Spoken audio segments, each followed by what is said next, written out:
The first book of the Maccabees.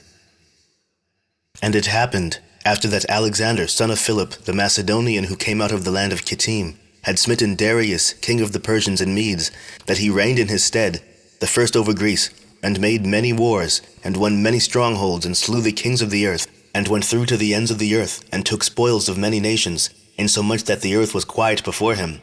Whereupon he was exalted, and his heart was lifted up. And he gathered a mighty strong host, and ruled over countries, and nations, and kings, who became tributaries unto him. And after these things he fell sick, and perceived that he should die. Wherefore he called his servants, such as were honorable, and had been brought up with him from his youth, and parted his kingdom among them, while he was yet alive. So Alexander reigned 12 years, and then died, and his servants bore rule every one in his place. And after his death they all put crowns upon themselves. So did their sons after them many years. And evils were multiplied in the earth. And there came out of them a wicked root, Antiochus surnamed Epiphanes, son of Antiochus the king, who had been a hostage at Rome, and he reigned in the 137th year of the kingdom of the Greeks. In those days went there out of Israel wicked men, who persuaded many, saying, Let us go and make a covenant with the heathen that are round about us, for since we departed from them, we have had much sorrow. So this device pleased them well. Then certain of the people were so forward herein, that they went to the king, who gave them license to do after the ordinances of the heathen. Whereupon they built a place of exercise at Jerusalem, according to the customs of the heathen, and made themselves uncircumcised, and forsook the holy covenant, and joined themselves to the heathen, and were sold to do mischief. Now when the kingdom was established before Antiochus, he thought to reign over Egypt, that he might have dominion of 2 realms. Wherefore he entered into Egypt with a great multitude, with chariots, and elephants, and horsemen, and a great navy, and made war against Ptolemy, king of Egypt. But Ptolemy was afraid of him, and fled, and many were wounded to death. Thus they got the strong cities in the land of Egypt, and he took the spoils thereof. And after that Antiochus had smitten Egypt, he returned again in the 143rd year, and went up against Israel and Jerusalem with a great multitude, and entered proudly into the sanctuary, and took away the golden altar, and the candlestick of light, and all the vessels thereof, and the table of the showbread, and the pouring vessels, and the vials, and the censers of gold, and the veil, and the crowns, and the golden ornaments that were before the temple, all which he pulled off. He took also the silver and the gold, and the precious vessels. Also he took the hidden treasures which he found. And when he had taken all away, he went into his own land, having made a great massacre, and spoken very proudly. Therefore there was a great mourning in Israel, in every place where they were, so that the princes and elders mourned, the virgins and young men were made feeble, and the beauty of women was changed. Every bridegroom took up lamentation, and she that sat in the marriage chamber was in heaviness. The land also was moved for the inhabitants thereof, and all the house of Jacob was covered with confusion. And after 2 years fully expired, the king sent his chief collector of tribute unto the cities of Judah, who came unto Jerusalem with a great multitude, and spoke peaceable words unto them, but all was deceit. For when they had given him credence, he fell suddenly upon the city, and smote it very sore, and destroyed much people of Israel. And when he had taken the spoils of the city, he set it on fire, and pulled down the houses and walls thereof on every side. But the women and children took they captive, and possessed the cattle. Then built they the city of David with a great and strong wall, and with mighty towers, and made it a stronghold for them. And they put therein a sinful nation, wicked men, and fortified themselves therein. They stored it also with armor and victuals, and when they had gathered together the spoils of Jerusalem, they laid them up there, and so they became a sore snare, for it was a place to lie in wait against the sanctuary, and an evil adversary to Israel. Thus they shed innocent blood on every side of the sanctuary, and defiled it, insomuch that the inhabitants of Jerusalem fled because of them. Whereupon the city was made a habitation of strangers, and became strange to those that were born in her, and her own children left her. Her sanctuary was laid waste like a wilderness. Her feasts were turned into mourning, her Sabbaths into reproach, her honor into contempt. As had been her glory, so was her dishonor increased, and her excellence was turned into mourning.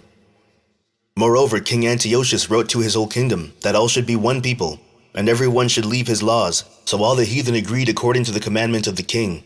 Yea, many also of the Israelites consented to his religion, and sacrificed unto idols, and profaned the Sabbath.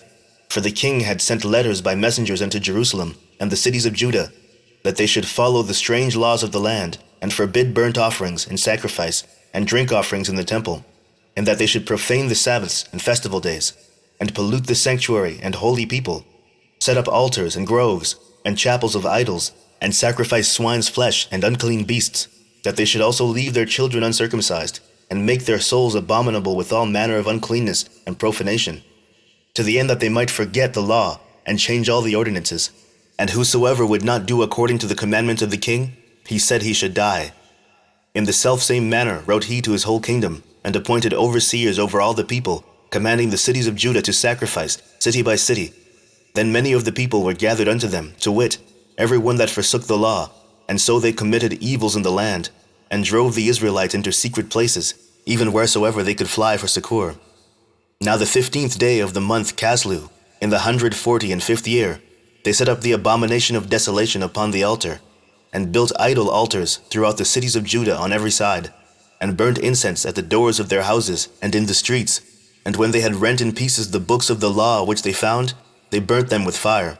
And wheresoever was found with any book of the testament, or if any consented to the law, the king's commandment was that they should put him to death.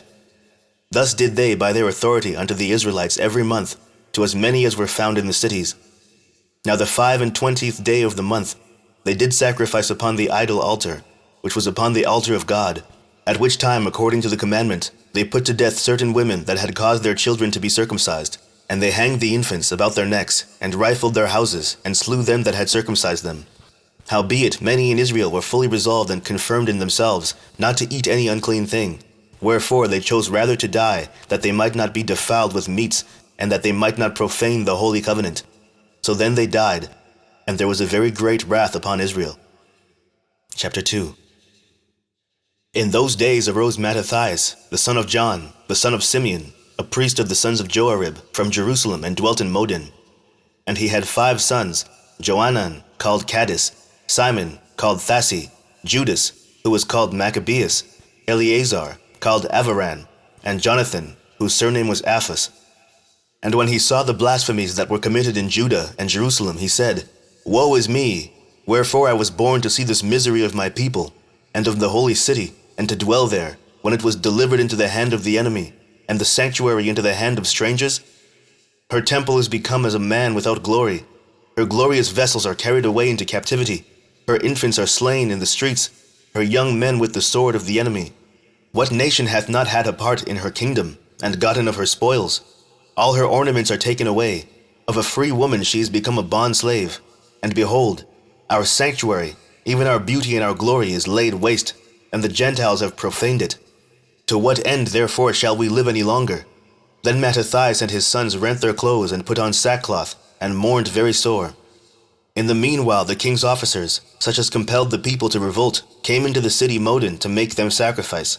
And when many of Israel came unto them, Mattathias also and his sons came together.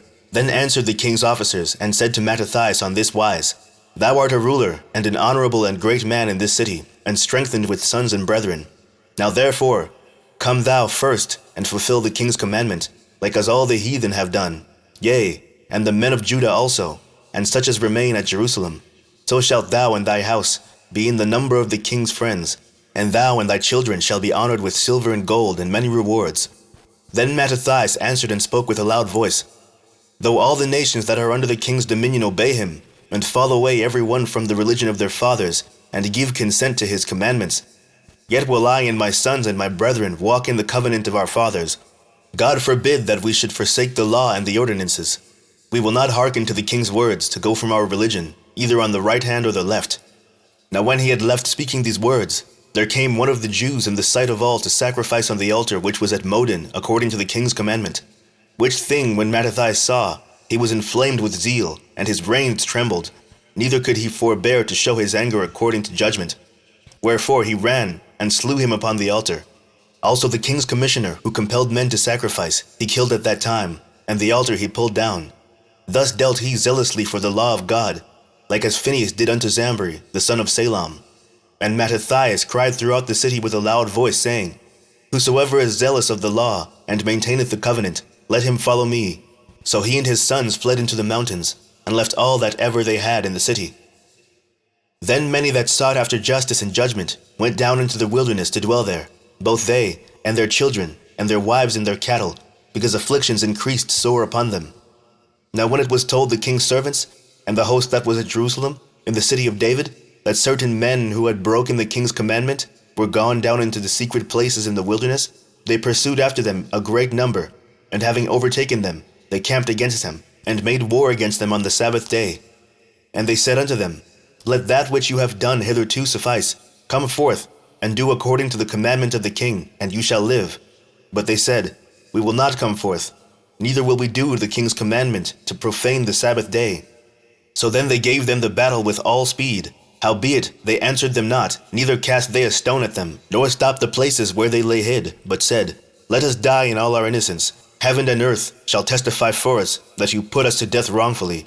So they rose up against them in battle on the Sabbath, and they slew them, with their wives and their children, and their cattle, to the number of 1,000 people.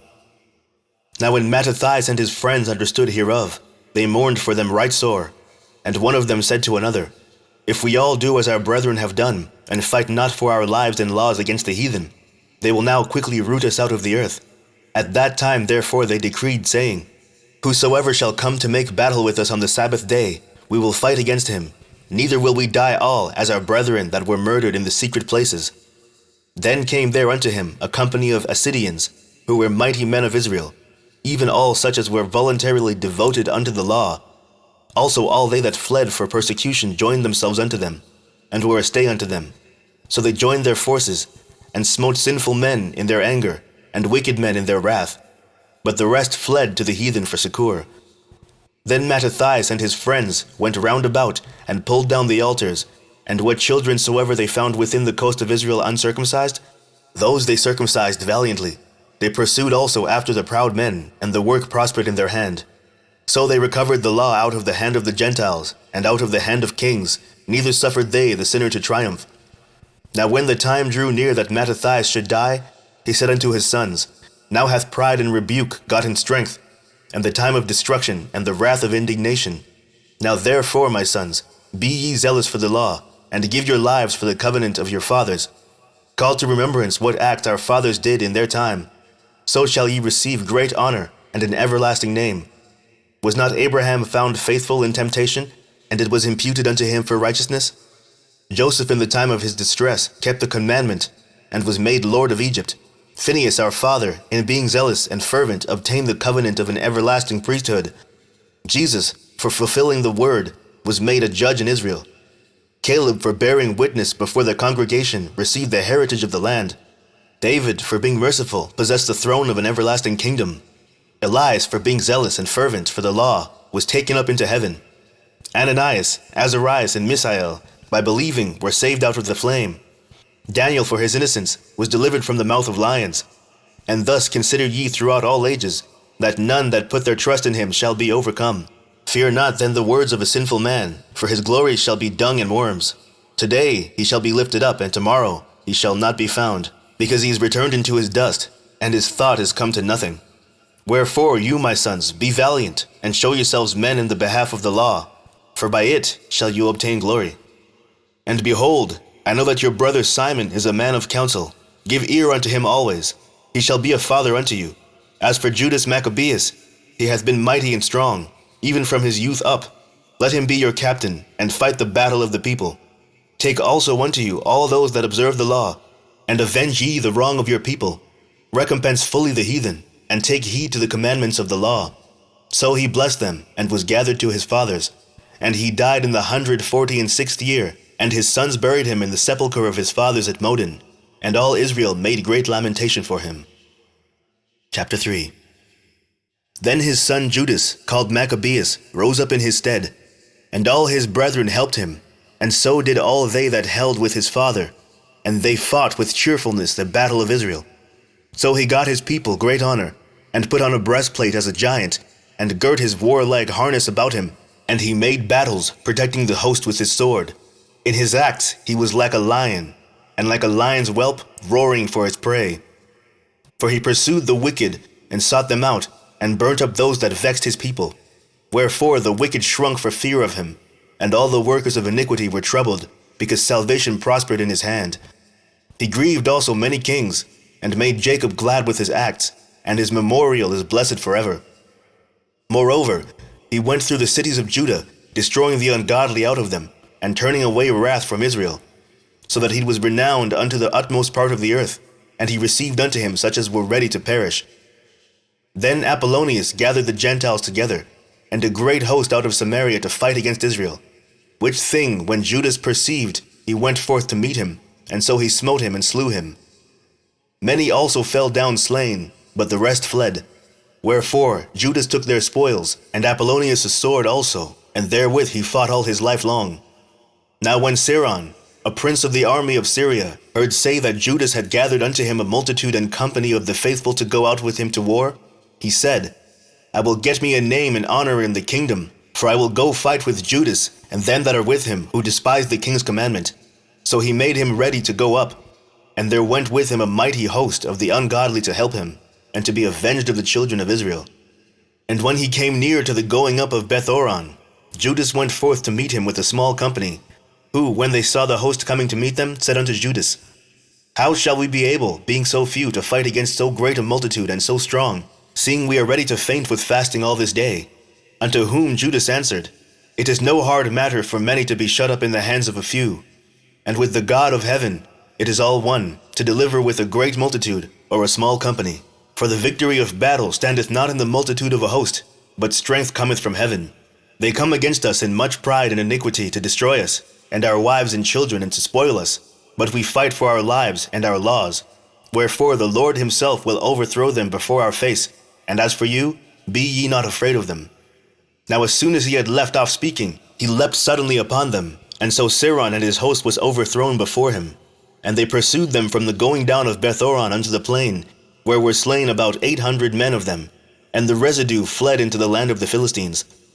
Then began the fear of Judas and his brethren, and an exceeding great dread to fall upon the nations round about them, insomuch as his fame came unto the king, and all nations talked of the battles of Judas. Now when King Antiochus heard these things, he was full of indignation, wherefore he sent and gathered together all the forces of his realm, even a very strong army.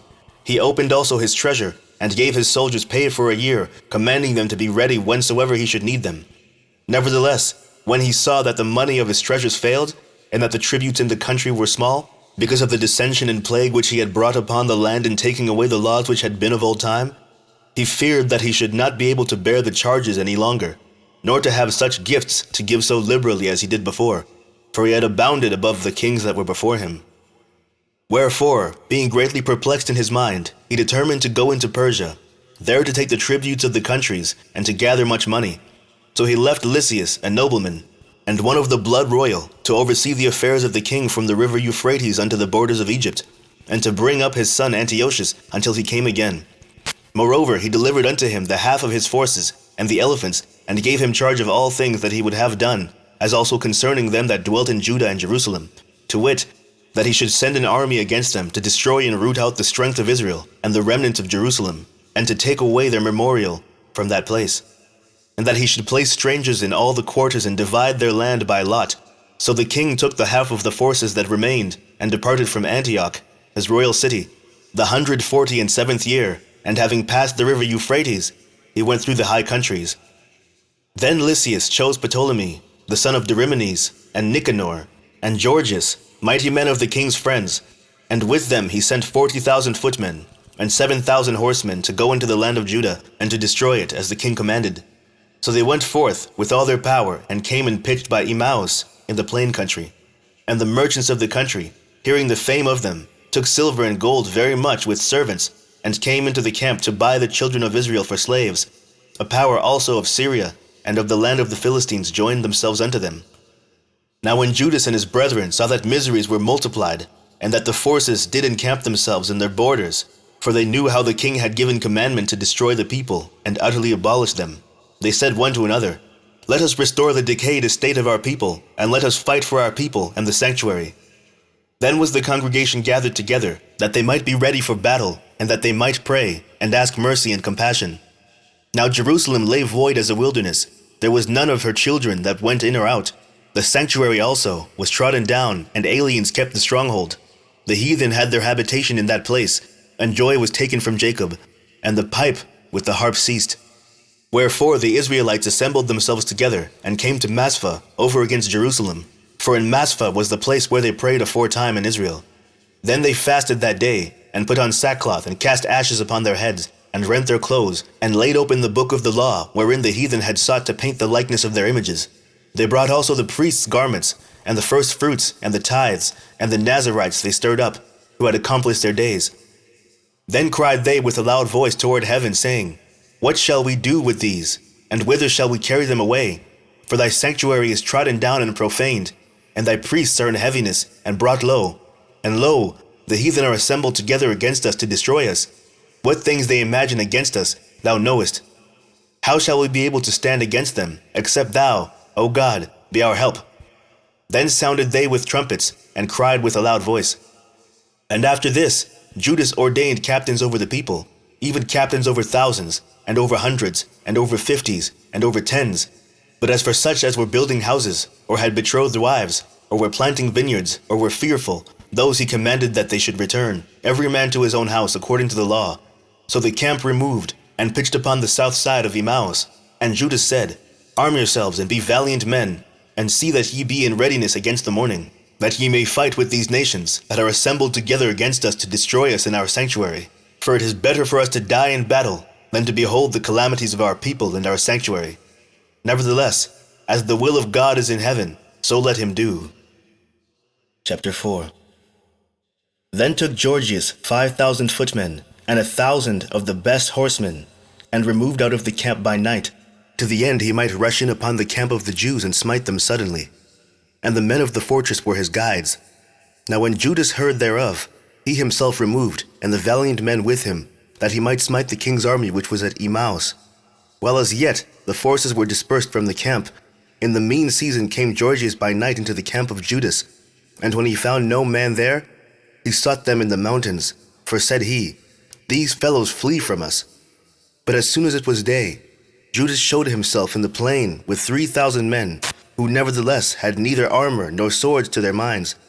And they saw the camp of the heathen, that it was strong and well harnessed, and compassed round about with horsemen, and these were expert of war. Then said Judas to the men that were with him, Fear ye not their multitude, neither be ye afraid of their assault. Remember how our fathers were delivered in the Red Sea, when Pharaoh pursued them with an army.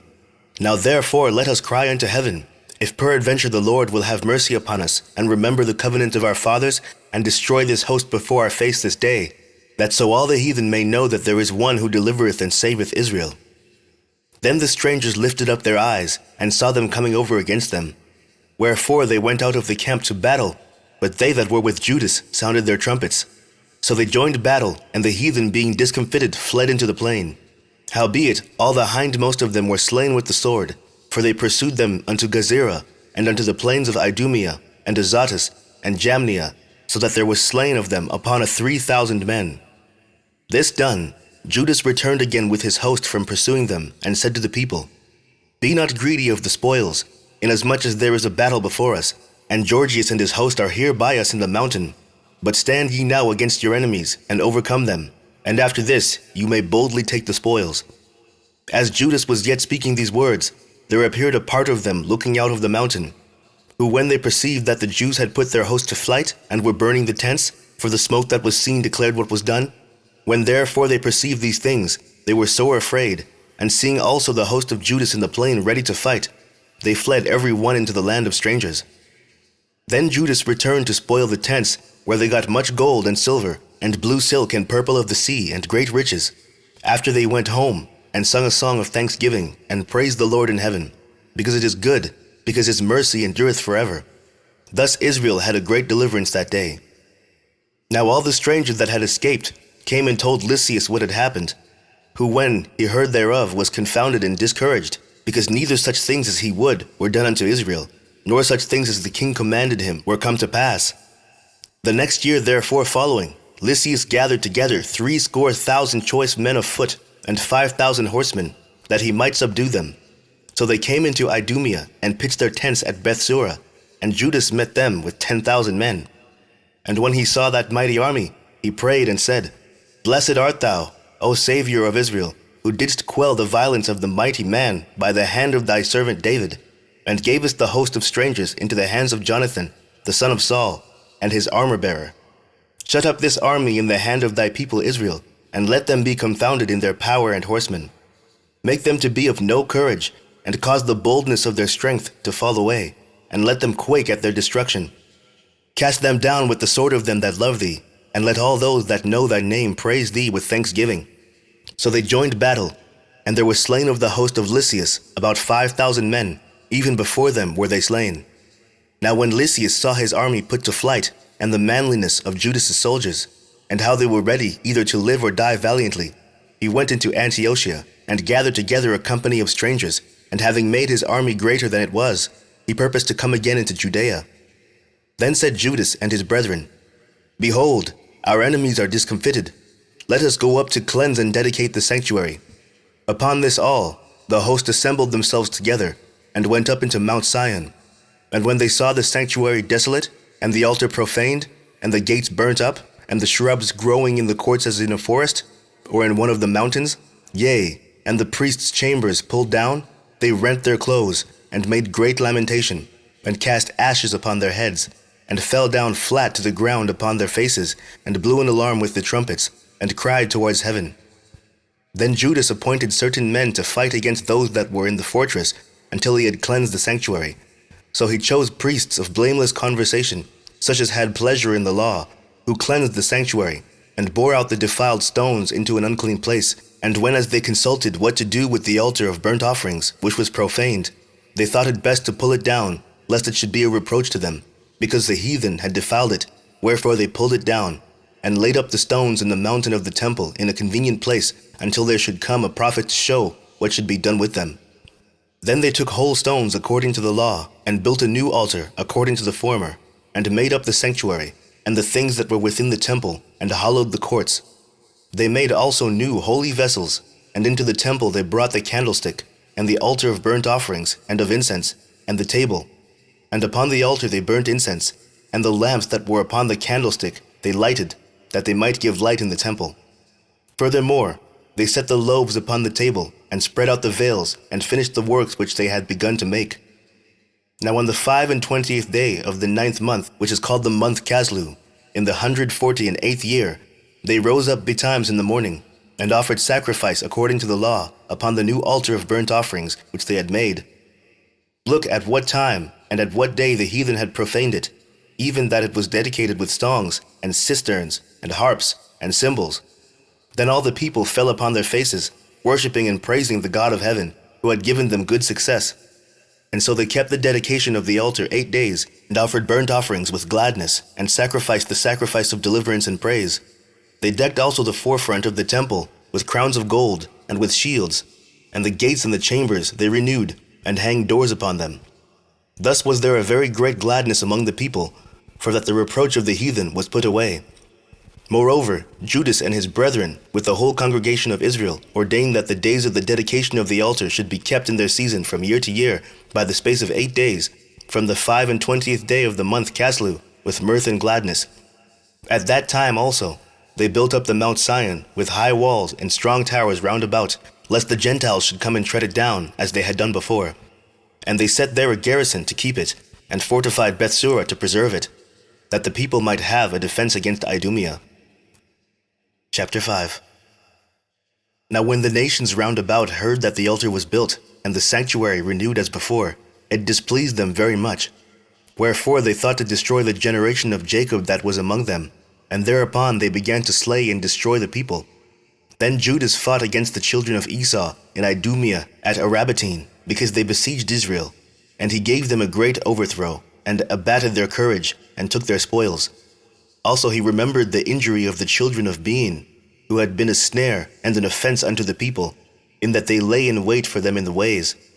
He shut them up therefore in the towers, and encamped against them, and destroyed them utterly, and burnt the towers of that place with fire, and all that were therein. Afterward he passed over to the children of Ammon, where he found a mighty power, and much people, with Timotheus their captain. So he fought many battles with them, till at length they were discomfited before him, and he smote them. And when he had taken Jazar, with the towns belonging thereto, he returned into Judea. Then the heathen that were at Galaad assembled themselves together against the Israelites that were in their quarters, to destroy them, but they fled to the fortress of Dathema, and sent letters unto Judas and his brethren. The heathen that are round about us are assembled together against us to destroy us, and they are preparing to come and take the fortress whereunto we are fled, Timotheus being captain of their host. Come now, therefore, and deliver us from their hands, for many of us are slain. Yea, all our brethren that were in the places of Tobi are put to death. Their wives and their children also have they carried away captives, and borne away their stuff, and they have destroyed there about 1,000 men. While these letters were yet reading, behold, there came other messengers from Galilee with their clothes rent, who reported on this wise and said, They of Ptolemais, and of Tyrus, and Sidon, and all Galilee of the Gentiles are assembled together against us to consume us. Now when Judas and the people heard these words, there assembled a great congregation together, to consult what they should do for their brethren that were in trouble and assaulted of them. Then said Judas unto Simon his brother, Choose thee out men, and go and deliver thy brethren that are in Galilee, for I and Jonathan my brother will go into the country of Galiad.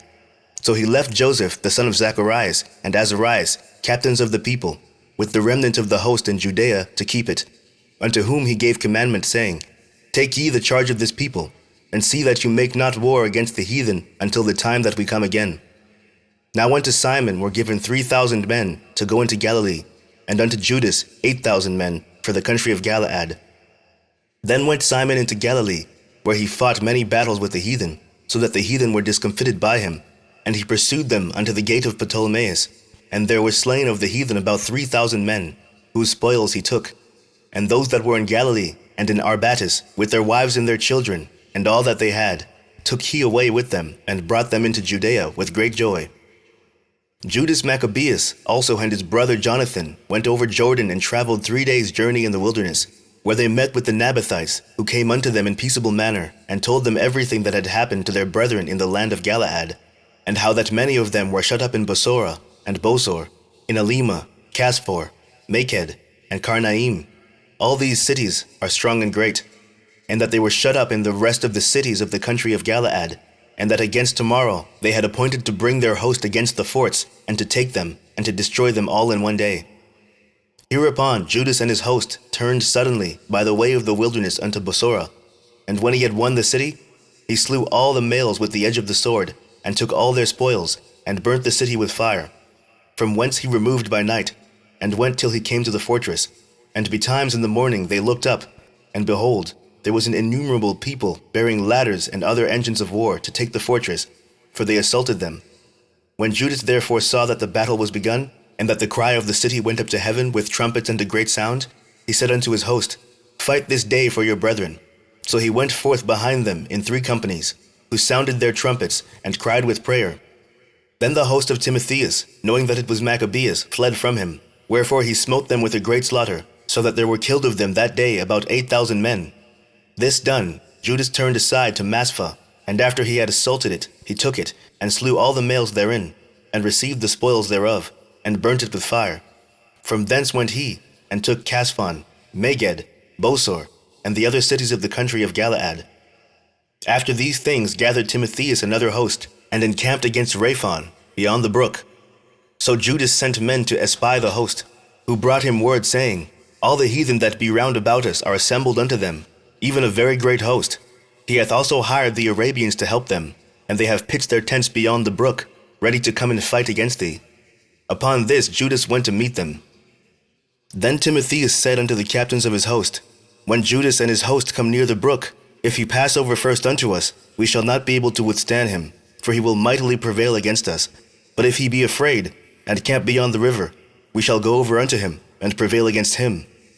Now when Judas came near the brook, he caused the scribes of the people to remain by the brook, unto whom he gave commandment, saying, Suffer no man to remain in the camp, but let all come to the battle. So he went first over unto them, and all the people after him. Then all the heathen being discomfited before him, cast away their weapons and fled unto the temple that was at Karnaim. But they took the city, and burnt the temple with all that were therein. Thus was Karnaim subdued, neither could they stand any longer before Judas. Then Judas gathered together all the Israelites that were in the country of Galaad, from the least unto the greatest, even their wives and their children, and their stuff, a very great host, to the end they might come into the land of Judea. Now when they came unto Ephron, this was a great city in the way as they should go, very well fortified, They could not turn from it, either on the right hand or the left, but must needs pass through the midst of it. Then they of the city shut them out, and stopped up the gates with stones. Whereupon Judas sent unto them in peaceable manner, saying, Let us pass through your land, to go into our own country, and none shall do you any hurt. We will only pass through on foot. Howbeit they would not open unto him. Wherefore Judas commanded a proclamation to be made throughout the host, that every man should pitch his tent in the place where he was. So the soldiers pitched, and assaulted the city all that day and all that night, till at the length the city was delivered into his hands, who then slew all the males with the edge of the sword, and razed the city, and took the spoils thereof, and passed through the city over them that were slain. After this went they over Jordan into the great plain before Bethsan, and Judas gathered together those that came behind, and exhorted the people all the way through, till they came into the land of Judea.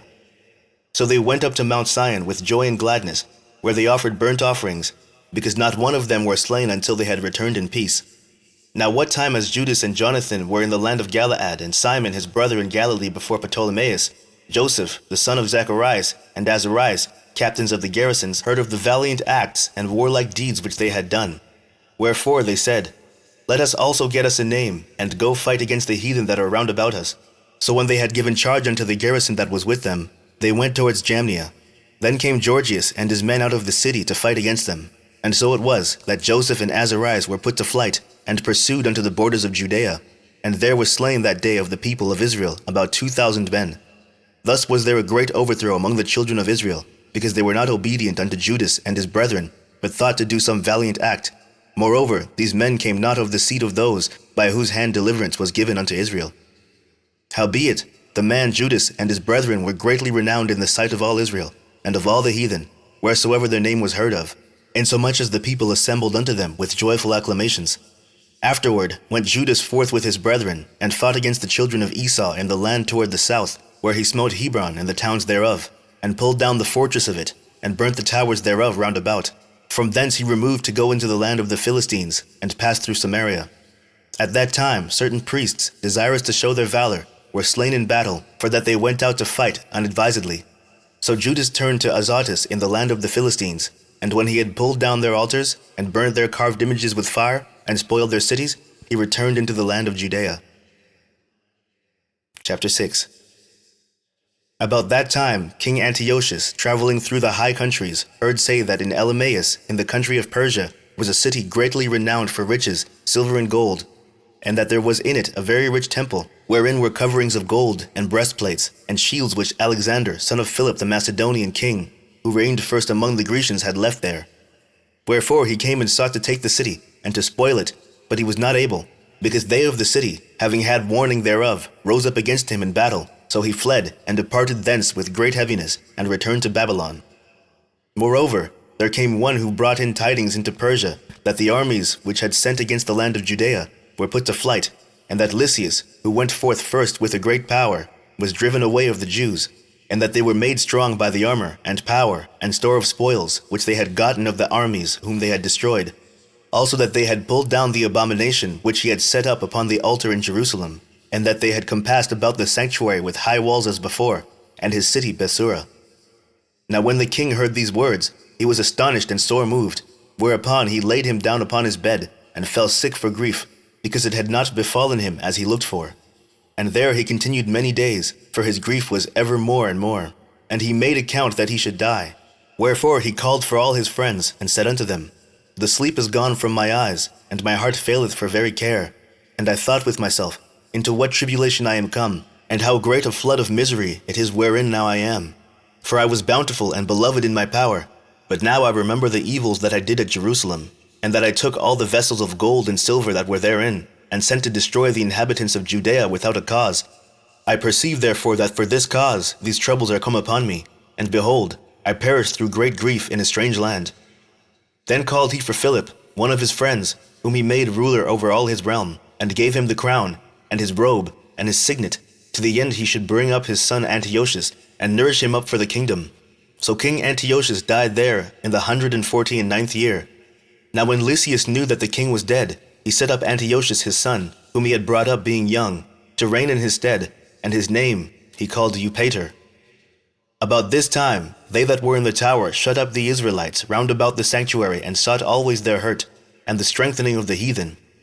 Wherefore Judas, purposing to destroy them, called all the people together to besiege them. So they came together and besieged them in the 150th year, and he made mounts for shot against them, and other engines. Howbeit, certain of them that were besieged got forth, unto whom some ungodly men of Israel joined themselves. And they went unto the king and said, How long will it be ere thou execute judgment, and avenge our brethren? We have been willing to serve thy father, and to do as he would have us, and to obey his commandments, for which cause they of our nation besiege the tower, and are alienated from us. Moreover, as many of us as they could light on they slew, and spoiled our inheritance. Neither have they stretched out their hand against us only, but also against all their borders. And behold, this day they are besieging the tower at Jerusalem to take it. The sanctuary also and Bethsura have they fortified. Wherefore, if thou dost not prevent them quickly, they will do greater things than these, neither shalt thou be able to rule them. Now when the king heard this, he was angry, and gathered together all his friends, and the captains of his army, and those that had charge of the horse. There came also unto him from other kingdoms, and from isles of the sea, bands of hired soldiers, so that the number of his army was 100,000 footmen, and 20,000 horsemen, and 32 elephants exercised in battle. These went through Idumea, and pitched against Bethsura, which they assaulted many days, making engines of war. But they of Bethsura came out, and burnt them with fire, and fought valiantly. Upon this Judas removed from the tower, and pitched in Bath Zacharias over against the king's camp. And the king rising very early, marched fiercely with his host towards Bath Zacharias, where his armies made them ready to battle, and sounded the trumpets. And to the end they might provoke the elephants to fight, they showed them the blood of grapes and mulberries. Moreover, they divided the beasts among the armies, and for every elephant they appointed 1,000 men, armed with coats of mail, and with helmets of brass on their heads. And besides this, for every beast were ordained 500 horsemen of the best. They were ready at every occasion. Wheresoever the beast was, and whithersoever the beast went, they went also, neither departed they from him. And upon the beasts were there strong towers of wood, which covered every one of them, and were girt fast unto them with devices. There were also upon every one 32 strong men that fought upon them, besides the Indian that ruled him. As for the remnant of the horsemen, they set them on his side, and that side at the two parts of the host, giving them signs what to do, and being harnessed all over amidst the ranks. Now when the sun shone upon the shields of gold and brass, the mountains glistered therewith, and shone like lamps of fire. So part of the king's army being spread upon the high mountains, and part on the valleys below, they marched on safely and in order. Wherefore all that heard the noise of their multitude, and the marching of the company, and the rattling of the harness were moved, for the army was very great and mighty. Then Judas and his host drew near, and entered into battle, and there were slain of the king's army 600 men. Eleazar also, surnamed Savaran, perceiving that one of the beasts armed with royal harness was higher than all the rest, and supposing that the king was upon him, put himself in jeopardy, to the end he might deliver his people, and get him a perpetual name. Wherefore he ran upon him courageously through the midst of the battle, slaying on the right hand and on the left, so that they were divided from him on both sides. Which done, he crept under the elephant, and thrust him under, and slew him, whereupon the elephant fell down upon him, and there he died. Howbeit the rest of the Jews, seeing the strength of the king, and the violence of his forces, turned away from them. Then the king's army went up to Jerusalem to meet them, and the king pitched his tents against Judea, and against Mount Sion. But with them that were in Bethsura he made peace, for they came out of the city, because they had no victuals there to endure the siege, it being a year of rest to the land. So the king took Bethsura, and set a garrison there to keep it. As for the sanctuary, he besieged it many days, and set there artillery with engines and instruments to cast fire and stones, and pieces to cast darts and slings. Whereupon they also made engines against their engines, and held them battle a long season. Yet at the last, their vessels being without victuals, for that it was the 7th year, and they in Judea that were delivered from the Gentiles had eaten up the residue of the store. There were but a few left in the sanctuary, because the famine did so prevail against them, that they were fain to disperse themselves, every man to his own place. At that time Lysias heard say, that Philip, whom Antiochus the king, whilst he lived, had appointed to bring up his son Antiochus, that he might be king, was returned out of Persia and Media, and the king's host also that went with him, and that he sought to take unto him the ruling of the affairs. Wherefore he went in all haste, and said to the king and the captains of the host and the company, We decay daily, and our victuals are but small, and the place we lay siege unto is strong, and the affairs of the kingdom lie upon us. Now therefore let us be friends with these men, and make peace with them, and with all their nation, and covenant with them, that they shall live after their laws, as they did before. For they are therefore displeased, and have done all these things, because we abolished their laws. So the king and the princes were content, wherefore he sent unto them to make peace, and they accepted thereof. Also the king and the princes made an oath unto them, whereupon they went out of the stronghold. Then the king entered into Mount Sion. But when he saw the strength of the place, he broke his oath that he had made, and gave commandment to pull down the wall round about. Afterward departed he in all haste, and returned unto Antiochia, where he found Philip to be master of the city. So he fought against him, and took the city by force. Chapter 7. In the 150th year, Demetrius the son of Seleucus departed from Rome, and came up with a few men unto a city of the seacoast, and reigned there. And as he entered into the place of his ancestors, so it was, that his forces had taken Antiochus and Lysias, to bring them unto him. Wherefore, when he knew it, he said, Let me not see their faces. So his host slew them. Now when Demetrius was set upon the throne of his kingdom, there came unto him all the wicked and ungodly men of Israel, having Alcimus, who was desirous to be high priest, for their captain. And they accused the people to the king, saying, Judas and his brethren have slain all thy friends, and driven us out of our own land. Now therefore send some man whom thou trustest, and let him go and see what havoc he hath made among us, and in the king's land, and let him punish them with all them that aid them. Then the king chose Baricides, a friend of the king, who ruled beyond the flood, and was a great man in the kingdom, and faithful to the king. And him he sent with that wicked Alcimus, whom he made high priest, and commanded that he should take vengeance of the children of Israel. So they departed, and came with a great power into the land of Judea, where they sent messengers to Judas and his brethren with peaceable words deceitfully.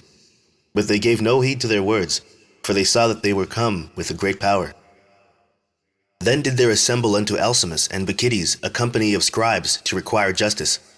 Now the Assyrians were the first among the children of Israel that sought peace of them. For said they, One that is a priest of the seed of Aaron is come with this army, and he will do us no wrong. So he spoke unto them peaceably, and swore unto them, saying, We will procure the harm neither of you nor your friends. Whereupon they believed him. Howbeit he took of them 60 men, and slew them in one day, according to the words which he wrote. The flesh of thy saints have they cast out, and the blood have they shed round about Jerusalem, and there was none to bury them.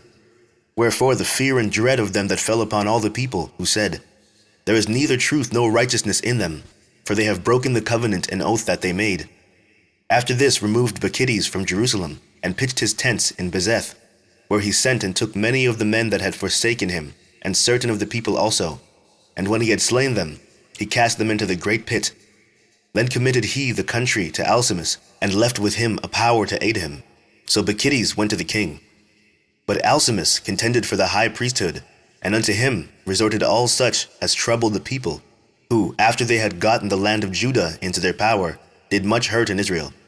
Now when Judas saw all the mischief that Alcimus and his company had done among the Israelites, even above the heathen, he went out into all the coast of Judea round about, and took vengeance of them that had revolted from him, so that they durst no more go forth into the country.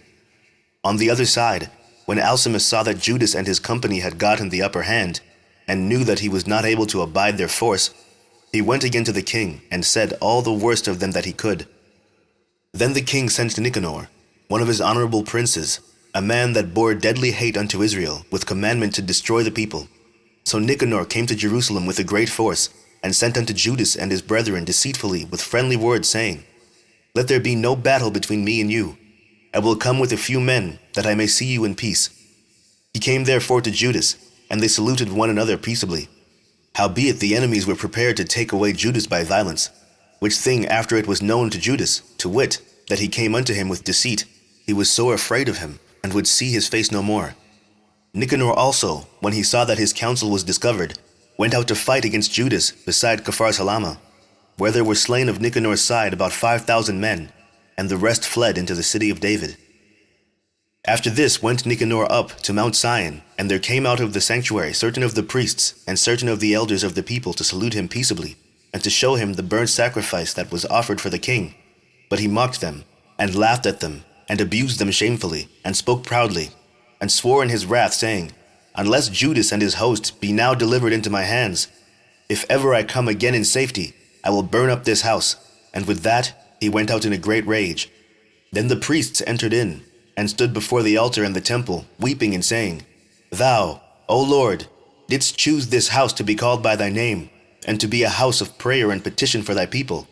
Be avenged of this man and his host, and let them fall by the sword. Remember their blasphemies, and suffer them not to continue any longer. So Nicanor went out of Jerusalem, and pitched his tents in Bethoron, where a host out of Syria met him. But Judas pitched in Adasa with 3,000 men, and there he prayed, saying, O Lord, when they that were sent from the king of the Assyrians blasphemed, thy angel went out and smote 185,000 of them. Even so destroy thou this host before us this day, that the rest may know that he hath spoken blasphemously against thy sanctuary, and judge thou him according to his wickedness. So the 13th day of the month Adar, the hosts joined battle. But Nicanor's host was discomfited, and he himself was first slain in the battle. Now when Nicanor's host saw that he was slain, they cast away their weapons and fled. Then they pursued after them a day's journey from Adasa unto Gezerah, sounding an alarm after them with their trumpets, whereupon they came forth out of all the towns of Judea round about, and closed them in, so that they, turning back upon them that pursued them, were all slain with the sword, and not one of them was left. Afterwards they took the spoils and the prey, and smote off Nicanor's head, and his right hand, which he stretched out so proudly, and brought them away, and hanged them up towards Jerusalem. For this cause the people rejoiced greatly, and they kept that day a day of great gladness. Moreover, they ordained to keep yearly this day, being the 13th of Adar. Thus the land of Judah was in rest a little while. Chapter 8. Now Judas had heard of the fame of the Romans, that they were mighty and valiant men, and such as would lovingly accept all that joined themselves unto them, and make a league of amity with all that came unto them, and that they were men of great valor. It was told him also of their wars and noble acts which they had done amongst the Galatians, and how they had conquered them, and brought them under tribute, and what they had done in the country of Spain, for the winning of the mines of the silver and gold which is there, and that by their policy and patience they had conquered all that place, though it were very far from them, and the kings also that came against them from the uttermost part of the earth, till they had discomfited them, and given them a great overthrow, so that the rest did give them tribute every year. Besides this, how they had discomfited in battle Philip and Perseus, king of the Cittims, with others that lifted up themselves against them, and had overcome them. How also Antiochus the great king of Asia that came against them in battle, having 120 elephants with horsemen and chariots, and a very great army, was discomfited by them, and how they took him alive, and covenanted that he and such as reigned after him should pay a great tribute, and give hostages, and that which was agreed upon. And the country of India, and Media, and Lydia, and of the goodliest countries, which they took of him, and gave to King Eumenes. Moreover, how the Grecians had determined to come and destroy them, and that they, having knowledge thereof, sent against them a certain captain, and fighting with them slew many of them, and carried away captives their wives and their children, and spoiled them, and took possession of their lands, and pulled down their strongholds, and brought them to be their servants unto this day. It was told him, besides, how they destroyed and brought under their dominion all other kingdoms and isles that at any time resisted them. But with their friends and such as relied upon them, they kept amity, and that they had conquered kingdoms both far and nigh, insomuch as all that heard of their name were afraid of them. Also that whom they would help to a kingdom, those reign, and whom again they would, they displace. Finally, that they were greatly exalted. Yet for all this, none of them wore a crown, or was clothed in purple, to be magnified thereby. Moreover, how they had made for themselves a senate house, wherein 320 men sat in council daily, consulting always for the people, to the end that they might be well ordered, and that they committed their government to one man every year, who ruled over all their country, and that all were obedient to that one, and that there was neither envy nor emulation amongst them. In consideration of these things, Judas chose Eupolemus, the son of John, the son of Achaz, and Jason, the son of Eleazar, and sent them to Rome to make a league of amity and confederacy with them, and to entreat them that they would take the yoke from them. For they saw that the kingdom of the Grecians did oppress Israel with servitude. They went therefore to Rome, which was a very great journey, and came into the Senate, where they spoke and said, Judas Maccabeus, with his brethren and the people of the Jews, have sent us unto you, to make a confederacy and peace with you, and that we might be registered your confederates and friends. So that matter pleased the Romans well. And this is the copy of the epistle which the Senate wrote back again in tablets of brass, and sent to Jerusalem, that there they might have by them a memorial of peace and confederacy. Good success be to the Romans, and to the people of the Jews, by sea and by land forever. The sword also and enemy be far from them. If there come first any war upon the Romans, or any of their confederates throughout all their dominion, the people of the Jews shall help them, as the time shall be appointed with all their heart. Neither shall they give anything unto them that make war upon them, or aid them with victuals, weapons, money, or ships, as it hath seemed good unto the Romans. But they shall keep their covenant without taking anything therefore. In the same manner also, if war come first upon the nation of the Jews, the Romans shall help them with all their heart, according as the time shall be appointed them. Neither shall victuals be given to them that take part against them, or weapons, or money, or ships, as it hath seemed good to the Romans. But they shall keep their covenants, and that without deceit. According to these articles did the Romans make a covenant with the people of the Jews. Howbeit, if hereafter the one party or the other shall think meet to add or diminish anything, they may do it at their pleasures, and whatsoever they shall add or take away shall be ratified. And as touching the evils that Demetrius doeth to the Jews, we have written unto him, saying, Wherefore hast thou made thy yoke heavy upon our friends and confederates the Jews? If therefore they complain any more against thee, we will do them justice, and fight with thee by sea and by land. Chapter 9. Furthermore, when Demetrius heard that Nicanor and his host were slain in battle, he sent Bacchides and Alcimus into the land of Judea the second time, and with them the chief strength of his host, who went forth by the way that leadeth to Galgala, and pitched their tents before Masaloth, which is in Arbela, and after they had won it, they slew much people. Also the first month of the 152nd year, they encamped before Jerusalem, from whence they removed, and went to Berea, with 20,000 footmen and 2,000 horsemen. Now Judas had pitched his tents at Eleasa, and 3,000 chosen men with him, who, seeing the multitude of the other army to be so great, were so afraid. Whereupon many conveyed themselves out of the host, insomuch as there abode of them no more but 800 men. When Judas therefore saw that his host slipped away, and that the battle pressed upon him, he was sore troubled in mind, and much distressed, for that he had no time to gather them together. Nevertheless, unto them that remained he said, Let us arise and go up against our enemies, if peradventure we may be able to fight with them. But they dehorted him, saying, We shall never be able. Let us now rather save our lives, and hereafter we will return with our brethren, and fight against them, for we are but few. Then Judas said, God forbid that I should do this thing, and flee away from them. If our time be come, let us die manfully for our brethren, and let us not stain our honor. With that the host of Bacchides removed out of their tents, and stood over against them, their horsemen being divided in 2 troops, and their slingers and archers going before the host, and they that marched in the forward were almighty men. As for Bacchides, he was in the right wing, so the host drew near on the 2 parts, and sounded their trumpets.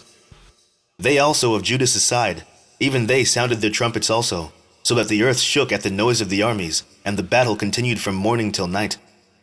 Now when Judas perceived that Bacchides and the strength of his army were on the right side, he took with him all the hardy men, who discomfited the right wing, and pursued them unto the Mount Azotus.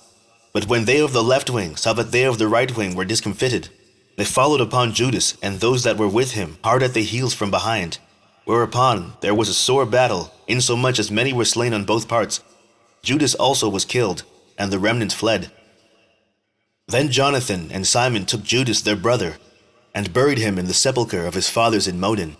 Moreover they bewailed him, and all Israel made great lamentation for him, and mourned many days, saying, How is the valiant man fallen that delivered Israel?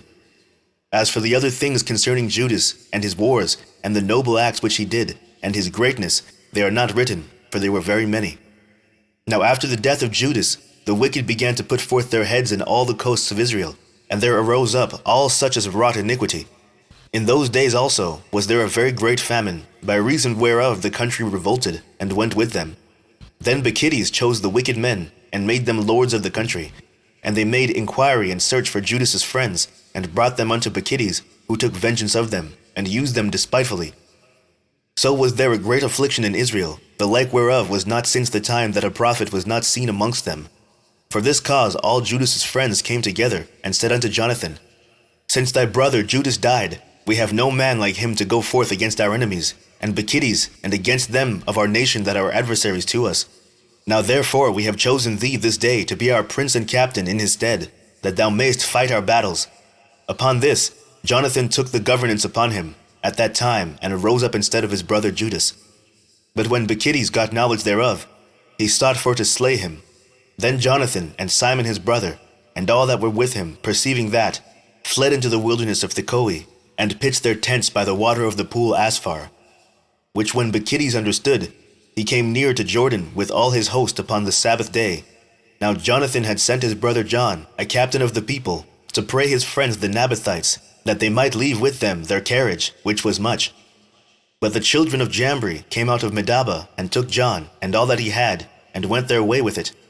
After this came word to Jonathan and Simon his brother, that the children of Jambri made a great marriage, and were bringing the bride from Nedabatha with a great train, as being the daughter of one of the great princes of Canaan. Therefore they remembered John their brother, and went up, and hid themselves under the covert of the mountain, where they lifted up their eyes and looked, and behold, there was much ado and a great carriage, and the bridegroom came forth, and his friends and brethren, to meet them with drums and instruments of music and many weapons. Then Jonathan and they that were with him rose up against them from the place where they lay in ambush, and made a slaughter of them in such sort as many fell down dead, and the remnant fled into the mountain, and they took all their spoils. Thus was the marriage turned into mourning, and the noise of their melody into lamentation.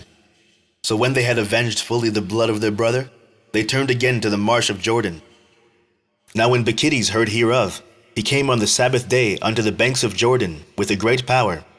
Then Jonathan said to his company, Let us go up now, and fight for our lives, for it standeth not with us today, as in time past. For behold, the battle is before us and behind us, and the water of Jordan on this side and that side, the marsh likewise and wood, neither is there place for us to turn aside. Wherefore cry ye now unto heaven, that ye may be delivered from the hand of your enemies.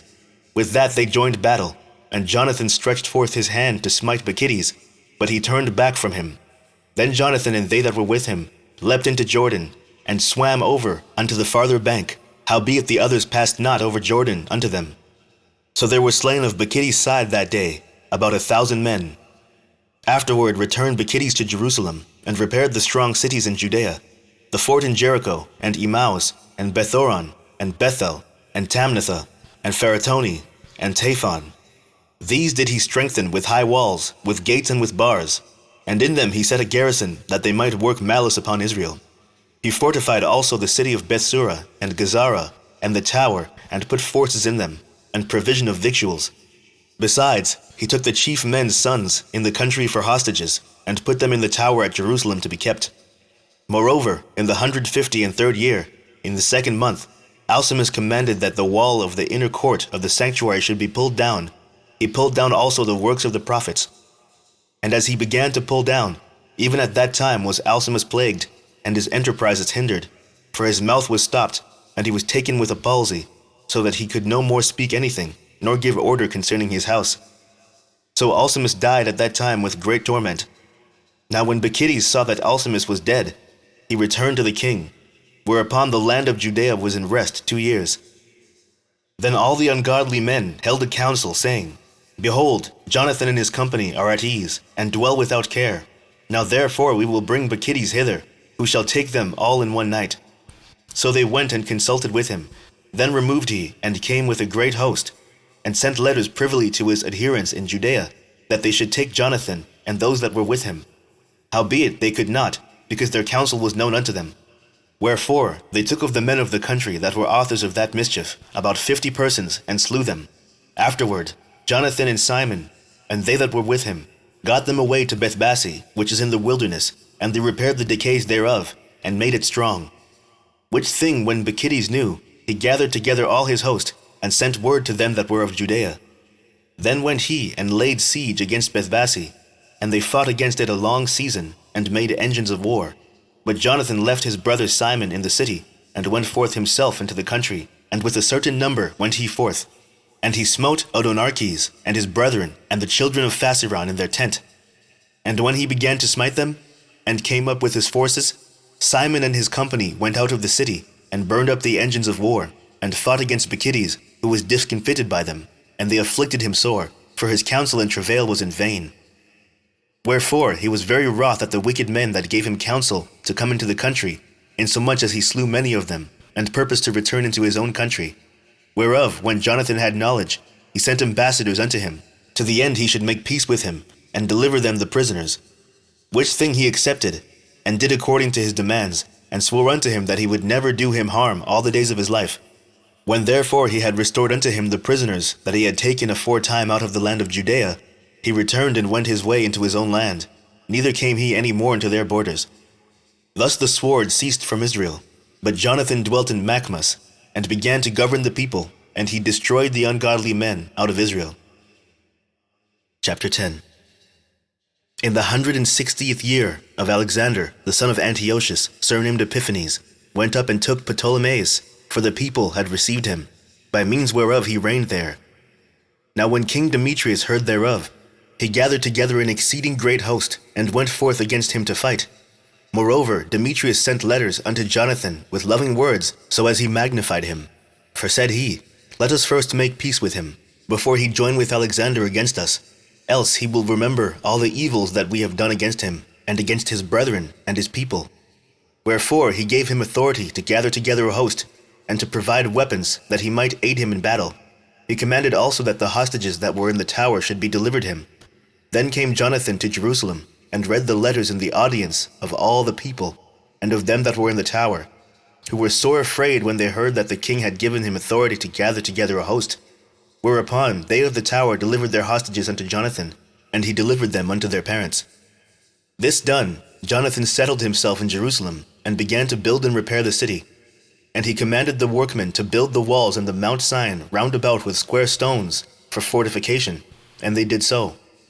Then the strangers that were in the fortresses which Maccabees had built fled away, insomuch as every man left his place, and went into his own country. Only at Bethsura certain of those that had forsaken the law and the commandments remained still, for it was their place of refuge.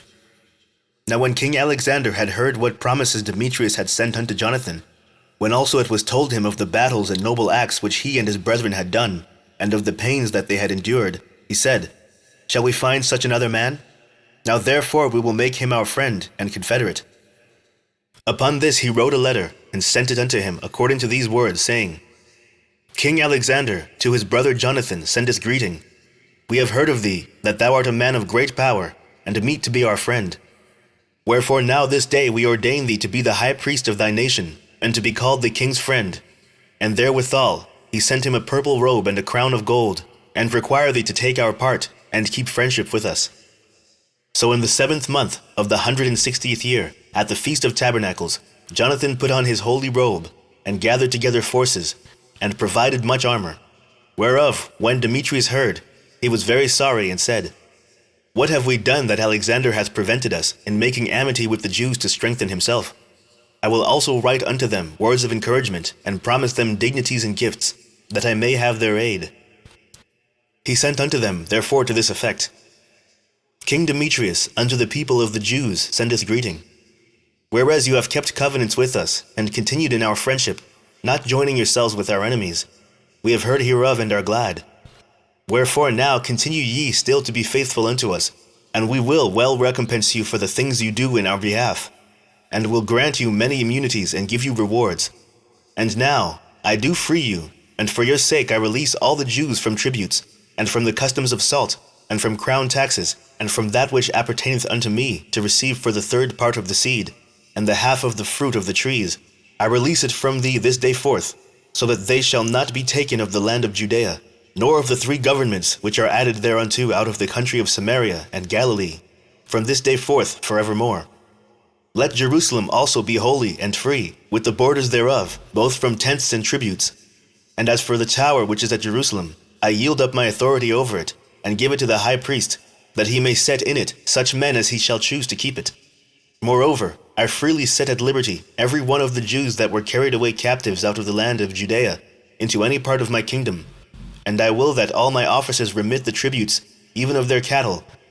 Furthermore, I will that all the feasts and Sabbaths and new moons and solemn days, and the 3 days before the feast, and the 3 days after the feast, shall be all days of immunity and freedom for all the Jews in my realm.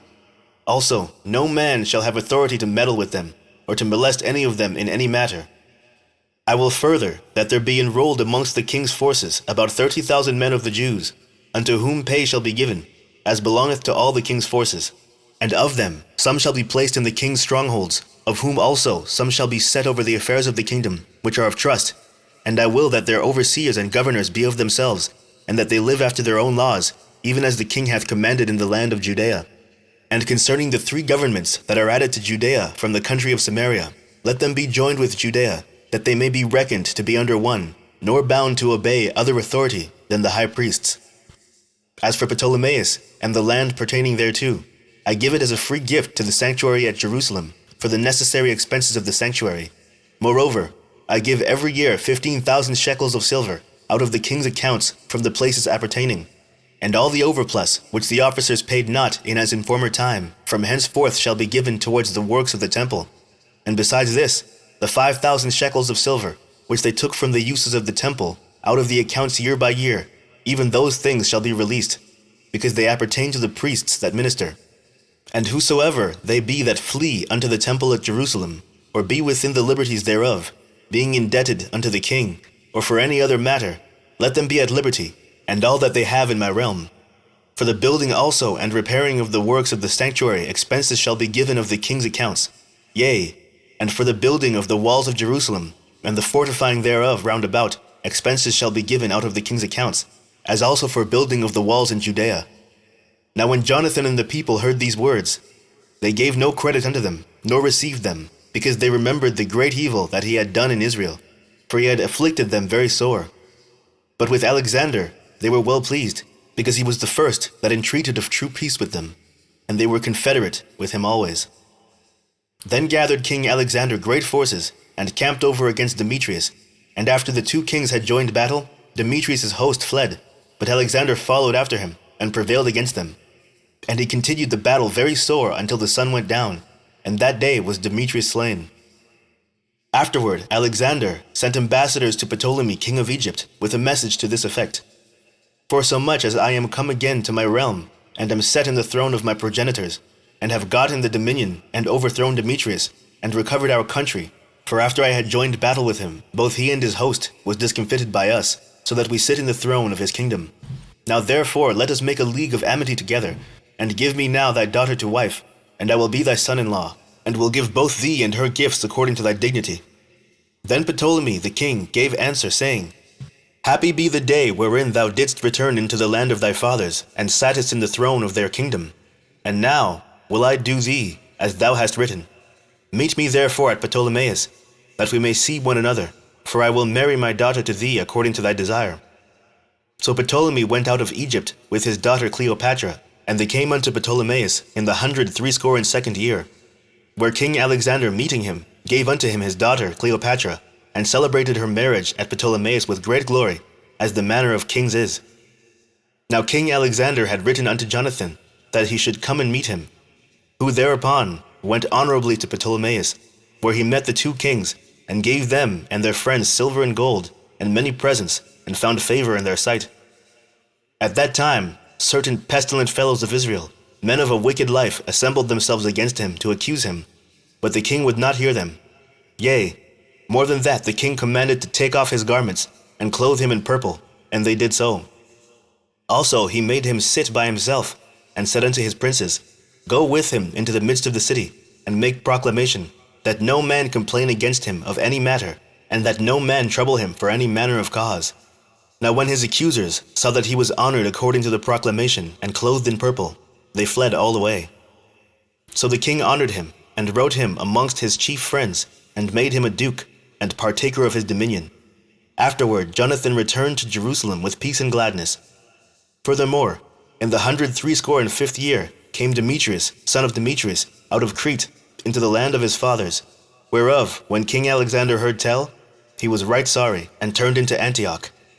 Then Demetrius made Apollonius, the governor of Coele-Syria, his general, who gathered together a great host, and camped in Jamnia, and sent unto Jonathan the high priest, saying, Thou alone liftest up thyself against us, and I am laughed to scorn for thy sake, and reproached. And why dost thou vaunt thy power against us in the mountains? Now therefore, if thou trustest in thy own strength, come down to us into the plain field, and there let us try the matter together. For with me is the power of the cities. Ask and learn who I am, and the rest that take our part. And they shall tell thee that thy foot is not able to stand before our face, for thy fathers have been twice put to flight in their own land. Wherefore now thou shalt not be able to abide the horsemen, and so great a power in the plain, where is neither stone nor flint, nor place to flee unto. So when Jonathan heard these words of Apollonius, he was moved in his mind, and choosing 10,000 men, he went out of Jerusalem, where Simon his brother met him for to help him. And he pitched his tents against Joppa, but they of Joppa shut him out of the city, because Apollonius had a garrison there. Then Jonathan laid siege unto it, whereupon they of the city let him in for fear. And so Jonathan won Joppa, whereof, when Apollonius heard, he took 3,000 horsemen, with a great host of footmen, and went to Azotus as one that journeyed, and therewithal drew him forth into the plain, because he had a great number of horsemen, in whom he put his trust. Then Jonathan followed after him to Azotus, where the armies joined battle. Now Apollonius had left 1,000 horsemen in ambush, and Jonathan knew that there was an ambushment behind him, for they had compassed in his host, and cast darts at the people from morning till evening. But the people stood still, as Jonathan had commanded them. And so the enemy's horses were tired. Then brought Simon forth from his host, and set them against the footmen, for the horsemen were spent, who were discomfited by him and fled. The horsemen also, being scattered in the field, fled to Azotus, and went into Beth Dagon, their idol's temple, for safety. But Jonathan set on fire Azotus and the cities round about it, and took their spoils, and the temple of Dagon. With them that were fled into it he burnt with fire. Thus there were burnt and slain with the sword well nigh 8,000 men. And from thence Jonathan removed his host, and camped against Askelon, where the men of the city came forth, and met him with great pomp. After this returned Jonathan and his host unto Jerusalem, having many spoils. Now when King Alexander heard these things, he honored Jonathan yet more, and sent him a buckle of gold, as the use is to be given to such as are the king's blood. He gave him also Acheron, with the borders thereof in possession. Chapter 11. And the king of Egypt gathered together a great host, like the sand that lieth upon the seashore, and many ships, and went about through deceit to get Alexander's kingdom, and join it to his own. Whereupon he took his journey into Syria in peaceable manner, so as they of the cities opened unto him, and met him, for King Alexander had commanded them so to do, because he was his father-in-law. Now as Ptolemy entered into the cities, he set in every one of them a garrison of soldiers to keep it. And when he came near to Azotus, they showed him the temple of Dagon that was burnt, and Azotus, and the suburbs thereof that were destroyed, and the bodies that were cast abroad, and them that he had burnt in the battle, for they had made heaps of them by the way where he should pass.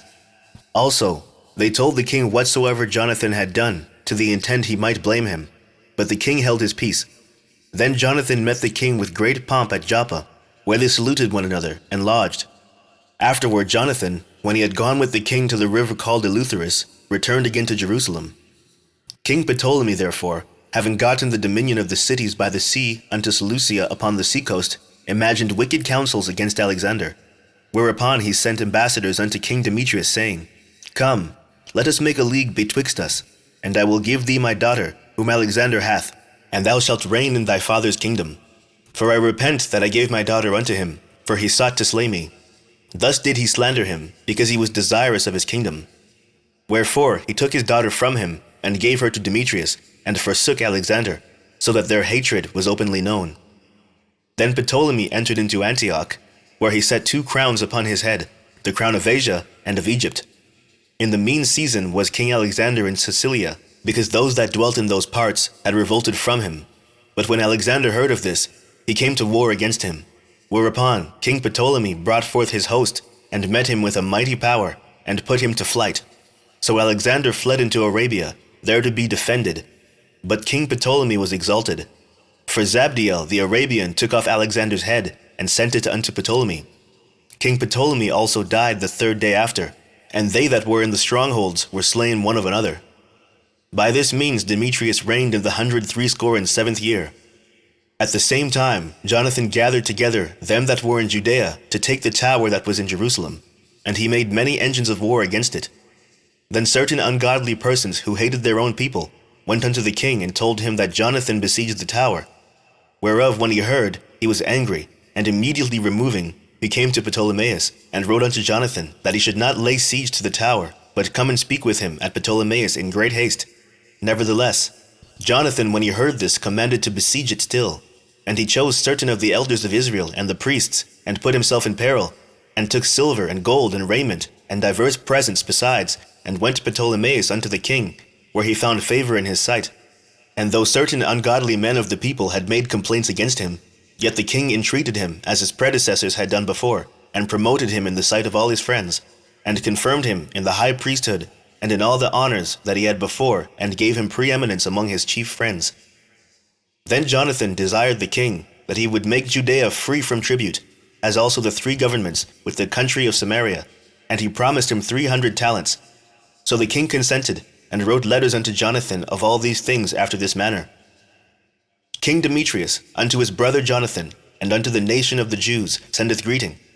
We send you here a copy of the letter which we did write unto our cousin Lasthenes concerning you, that you might see it. King Demetrius, unto his father Lasthenes, sendeth greeting. We are determined to do good to the people of the Jews, who are our friends, and keep covenants with us, because of their good will towards us. Wherefore we have ratified unto them the borders of Judea, with the 3 governments of Ephraim, and Lydda, and Ramathaim, that are added unto Judea from the country of Samaria, and all things appertaining unto them. For all such as do sacrifice in Jerusalem, instead of the payments which the king received of them yearly aforetime, out of the fruits of the earth and of trees.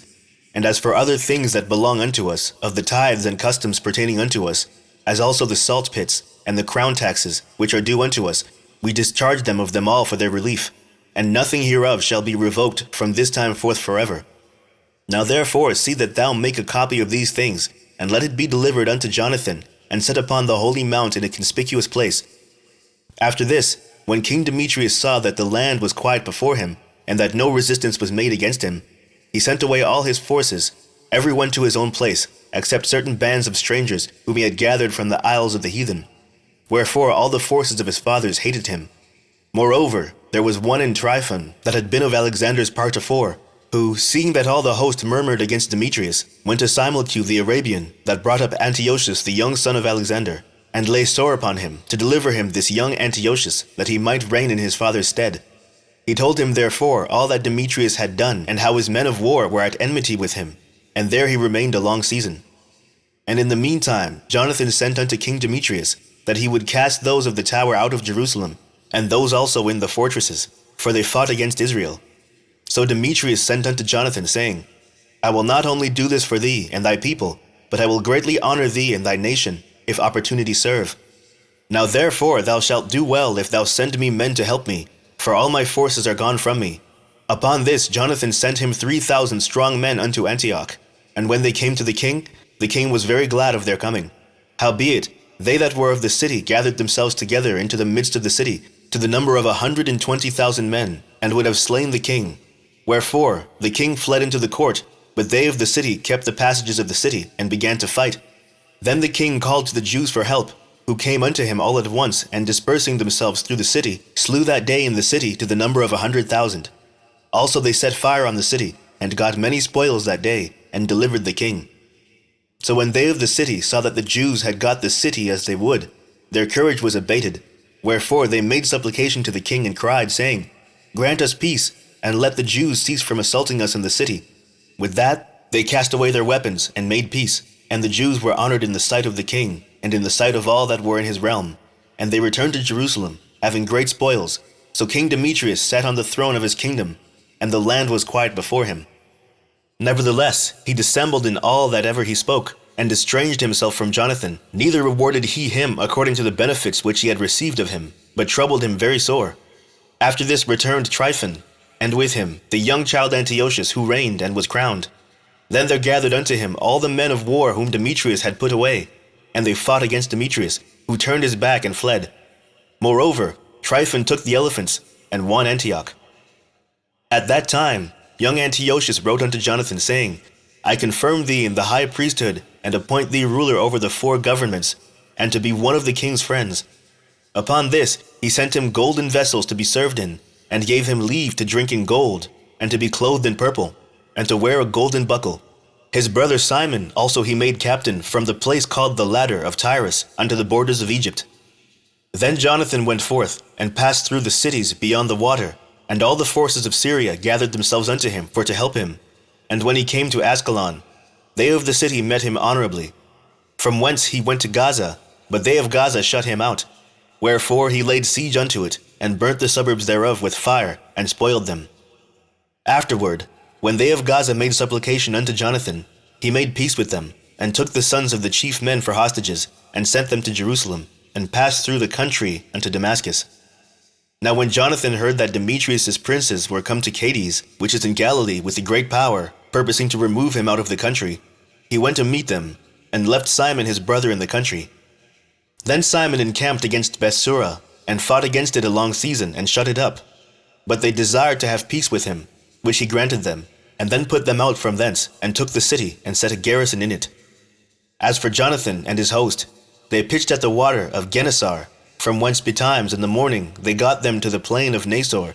And behold, the host of strangers met them in the plain, who having laid men in ambush for him in the mountains, came themselves over against him. So when they lay in ambush, rose out of their places and joined battle, all that were of Jonathan's side fled, insomuch as there was not one of them left, except Mattathias the son of Absalom, and Judas the son of Calphi, the captains of the host. Then Jonathan rent his clothes, and cast earth upon his head, and prayed. Afterwards, turning again to battle, he put them to flight, and so they ran away. Now when his own men that were fled saw this, they turned again unto him, and with him pursued them to Cades, even unto their own tents, and there they camped. So there were slain of the heathen that day about 3,000 men, but Jonathan returned to Jerusalem. Chapter 12. Now when Jonathan saw that the time served him, he chose certain men and sent them to Rome, for to confirm and renew the friendship that they had with them. He sent letters also to the Lacedaemonians and to other places for the same purpose. So they went unto Rome, and entered into the Senate, and said, Jonathan the high priest, and the people of the Jews sent us unto you, to the end you should renew the friendship which you had with them, and league as in former time. Upon this the Romans gave them letters unto the governors of every place, that they should bring them into the land of Judea peaceably. And this is the copy of the letters which Jonathan wrote to the Lacedaemonians.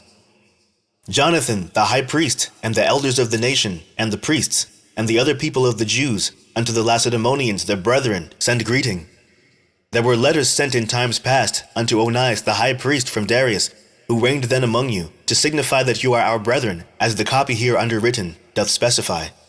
At which time Onias entreated the ambassador that was sent honorably, and received the letters wherein declaration was made of the league and friendship. Therefore we also, albeit we need none of these things, for that we have the holy books of Scripture in our hands to comfort us, have nevertheless attempted to send unto you for the renewing of brotherhood and friendship, lest we should become strangers unto you altogether. For there is a long time past since you sent unto us. We therefore at all times without ceasing, both in our feasts and other convenient days, do remember you in the sacrifices which we offer, and in our prayers, as reason is, and as it becometh us to think upon our brethren, and we are right glad of your honor. As for ourselves, we have had great troubles and wars on every side, for so much as the kings that are round about us have fought against us. Howbeit we would not be troublesome unto you, nor to others of our confederates and friends in these wars. For we have help from heaven that succoureth us, so as we are delivered from our enemies, and our enemies are brought under foot. For this cause we choose Numenius, the son of Antiochus, and Antipater, the son of Jason, and sent them unto the Romans, to renew the amity that we had with them, and the former league. We commanded them also to go unto you, and to salute you, and to deliver you our letters concerning the renewing of our brotherhood. Wherefore now ye shall do well to give us an answer thereto. And this is the copy of the letters which Oniares sent. Arius, king of the Lacedaemonians, to Onias the high priest, greeting. It is found in writing that the Lacedaemonians and Jews are brethren, and that they are of the stock of Abraham. Now therefore, since this has come to our knowledge, you shall do well to write unto us of your prosperity. We do write back again to you, that your cattle and goods are ours, and ours are yours. We do command therefore our ambassadors to make report unto you on this wise. Now when Jonathan heard that Demetrius' princes were come to fight against him with a greater host than afore, he removed from Jerusalem, and met them in the land of Amathus, for he gave them no respite to enter his country. He sent spies also unto their tents, who came again and told him that they were appointed to come upon them in the night season. Wherefore, so soon as the sun went down, Jonathan commanded his men to watch, and to be in arms, that all the night long they might be ready to fight. Also he sent forth sentinels round about the host. But when the adversaries heard that Jonathan and his men were ready for battle, they feared and trembled in their hearts, and they kindled fires in their camp. Howbeit Jonathan and his company knew it not until the morning, for they saw the lights burning. Then Jonathan pursued after them, but overtook them not, for they were gone over the river Eleutherus. Wherefore Jonathan turned to the Arabians, who were called Zabadeans, and smote them, and took their spoils, and removing thence, he came to Damascus, and so passed through all the country. Simon also went forth, and passed through the country unto Ascalon, and the hold there adjoining, from whence he turned aside to Joppa, and won it. For he had heard that they would deliver the hold unto them, that took Demetrius' part, wherefore he set a garrison there to keep it. After this came Jonathan home again, and calling the elders of the people together, he consulted with them about building strongholds in Judea, and making the walls of Jerusalem higher, and raising a great mount between the tower and the city, for to separate it from the city, that so it might be alone, that men might neither sell nor buy in it. Upon this they came together to build up the city, for as much as part of the wall toward the brook on the east side was fallen down, and they repaired that which was called Capenetha. Simon also set up Adida in Cephela, and made it strong with gates and bars. Now Tryphon went about to get the kingdom of Asia, and to kill Antiochus the king, that he might set the crown upon his own head. Howbeit he was afraid that Jonathan would not suffer him, and that he would fight against him. Wherefore he sought a way how to take Jonathan, that he might kill him. So he removed, and came to Bethsan.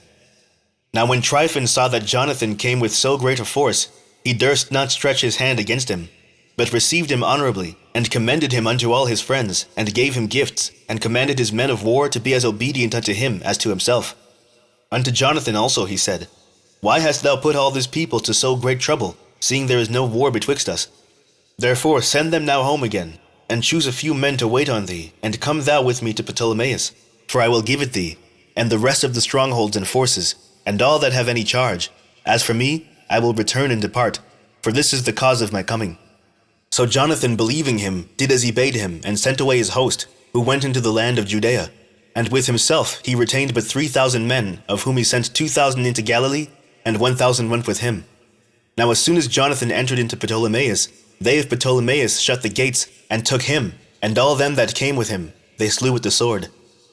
Then sent Tryphon a host of footmen and horsemen into Galilee, and into the great plain to destroy all Jonathan's company. But when they knew that Jonathan and they that were with him were taken and slain, they encouraged one another, and went close together, prepared to fight. They therefore that followed upon them, perceiving that they were ready to fight for their lives, turned back again. Whereupon they all came into the land of Judea peaceably, and there they bewailed Jonathan, and them that were with him, and they were sore afraid. Wherefore all Israel made great lamentation. Then all the heathen that were round about them sought to destroy them. For, they say, they have no captain, nor any to help them. Now therefore let us make war upon them, and take away their memorial from amongst men. Chapter 13. Now when Simon heard that Tryphon had gathered together a great host to invade the land of Judea and destroy it, and saw that the people was in great trembling and fear, he went up to Jerusalem, and gathered the people together, and gave them exhortation, saying, Ye yourselves know what great things I and my brethren and my father's house have done for the laws in the sanctuary, the battles also and troubles which we have seen, by reason whereof all my brethren are slain for Israel's sake, and I am left alone. Now therefore be it far from me that I should spare my own life in any time of trouble, for I am no better than my brethren. Doubtless I will avenge my nation and the sanctuary, and our wives and our children, for all the heathen are gathered to destroy us of very malice. Now as soon as the people heard these words, their spirit revived, and they answered with a loud voice, saying, Thou shalt be our leader instead of Judas and Jonathan thy brother. Fight thou our battles, and whatsoever thou commandest us, that we will do.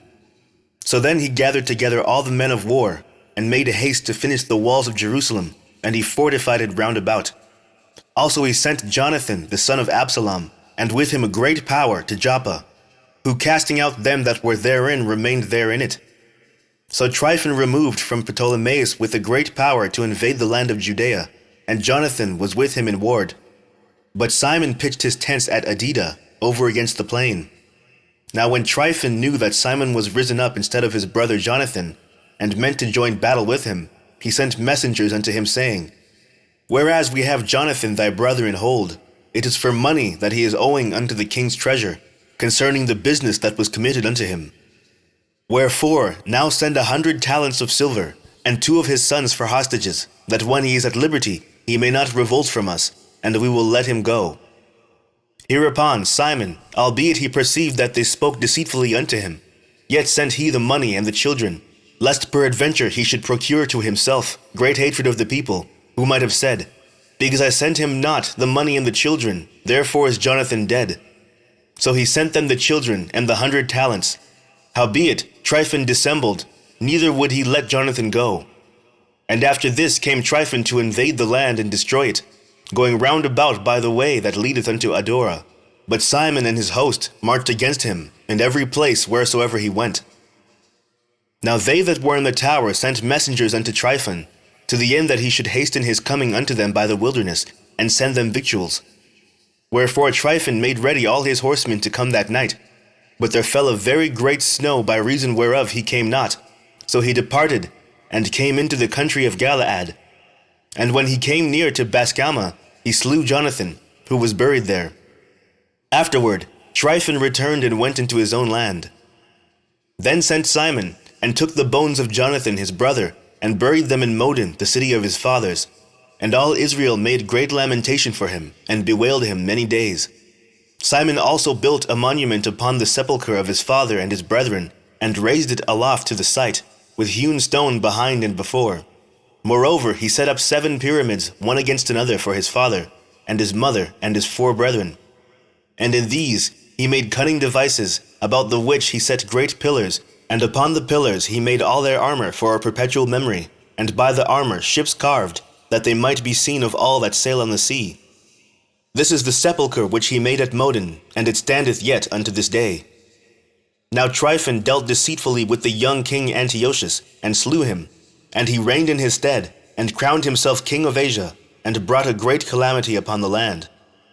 Then Simon built up the strongholds in Judea, and fenced them about with high towers, and great walls, and gates, and bars, and laid up victuals therein. Moreover, Simon chose men, and sent to King Demetrius, to the end he should give the land an immunity, because all that Tryphon did was to spoil.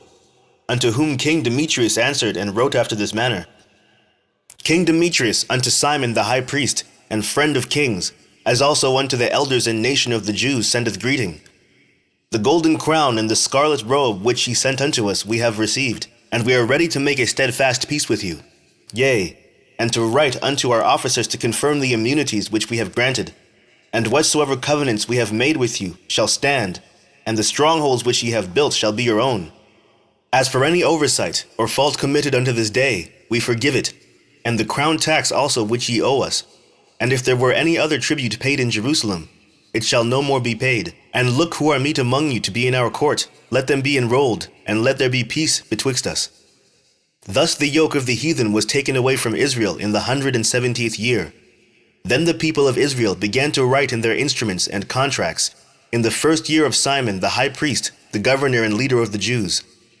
In those days Simon camped against Gaza, and besieged it round about. He made also an engine of war, and set it by the city, and battered a certain tower, and took it.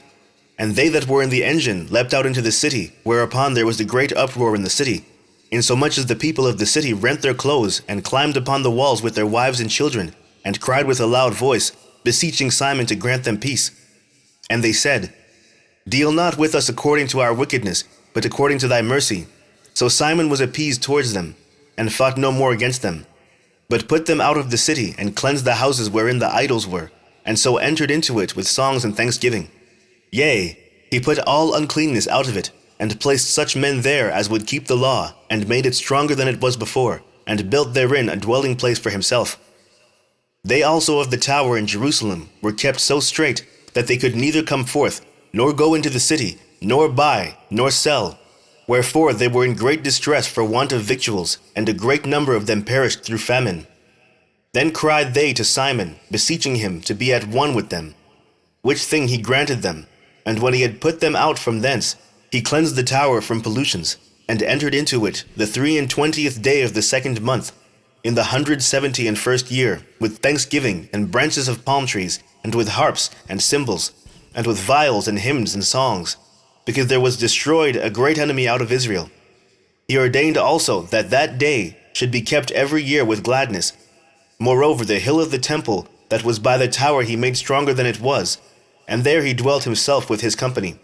And when Simon saw that John his son was a valiant man, he made him captain of all the hosts, and dwelt in Gazara. Chapter 14. Now in the 163 year, King Demetrius gathered his forces together and went into Media, to get him help to fight against Tryphon.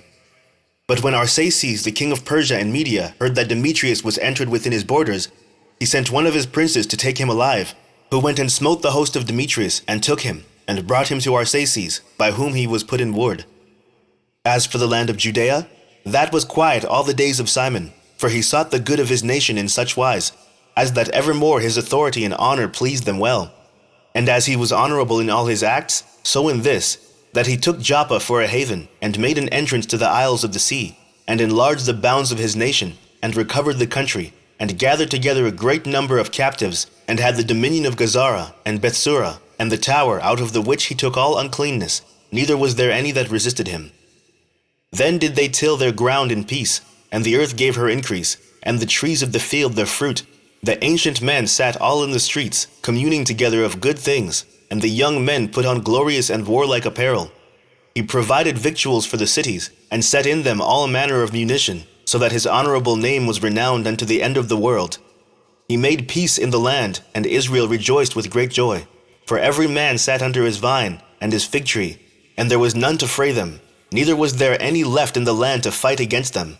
Yea, the kings themselves were overthrown in those days. Moreover, he strengthened all those of his people that were brought low. The law he searched out, and every contemner of the law and wicked person he took away. He beautified the sanctuary, and multiplied the vessels of the temple. Now when it was heard at Rome, and as far as Sparta, that Jonathan was dead, they were very sorry.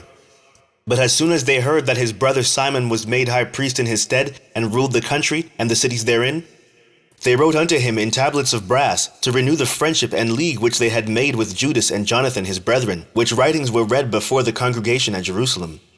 And this is the copy of the letters that the Lacedaemonians sent. The rulers of the Lacedaemonians, with the city, unto Simon the high priest, and the elders and priests, and residue of the people of the Jews, our brethren, send greeting. The ambassadors that were sent unto our people certified us of your glory and honor, wherefore we were glad of their coming, and did register the things that they spoke in the council of the people in this manner. Numenius, son of Antiochus, and Antipater, son of Jason, the Jews' ambassadors, came unto us to renew the friendship they had with us, and it pleased the people to entertain the men honorably, and to put the copy of their ambassage in public records, to the end the people of the Lacedaemonians might have a memorial thereof. Furthermore, we have written a copy thereof unto Simon the high priest. After this, Simon sent Numenius to Rome with a great shield of gold of 1,000 pound weight, to confirm the league with them. Whereof, when the people heard, they said, What thanks shall we give to Simon and his sons? For he and his brethren and the house of his father have established Israel, and chased away in fight their enemies from them, and confirmed their liberty. So then they wrote it in tablets of brass, which they set upon pillars in Mount Sion, and this is the copy of the writing. The 18th day of the month Elul, in the 163 year, being the 3rd year of Simon the high priest, at Saramel, in the great congregation of the priests and people, and rulers of the nation, and elders of the country, were these things notified unto us. For so much as oftentimes there have been wars in the country, wherein for the maintenance of their sanctuary and the law, Simon the son of Mattathias, of the posterity of Jarib, together with his brethren, put themselves in jeopardy, and resisting the enemies of their nation, did their nation great honor. For after that Jonathan, having gathered his nation together, and been their high priest, was added to his people. Their enemies purposed to invade their country, that they might destroy it, and lay hands on the sanctuary. At which time Simon rose up, and fought for his nation, and spent much of his own substance, and armed the valiant men of his nation, and gave them wages, and fortified the cities of Judea, together with Bethsura, that lieth upon the borders of Judea, where the armor of the enemies had been before. But he set a garrison of Jews there. Moreover, he fortified Joppa, which lieth upon the sea, and Gazara, that bordereth upon Azotus, where the enemies had dwelt before. But he placed Jews there, and furnished them with all things convenient for the reparation thereof.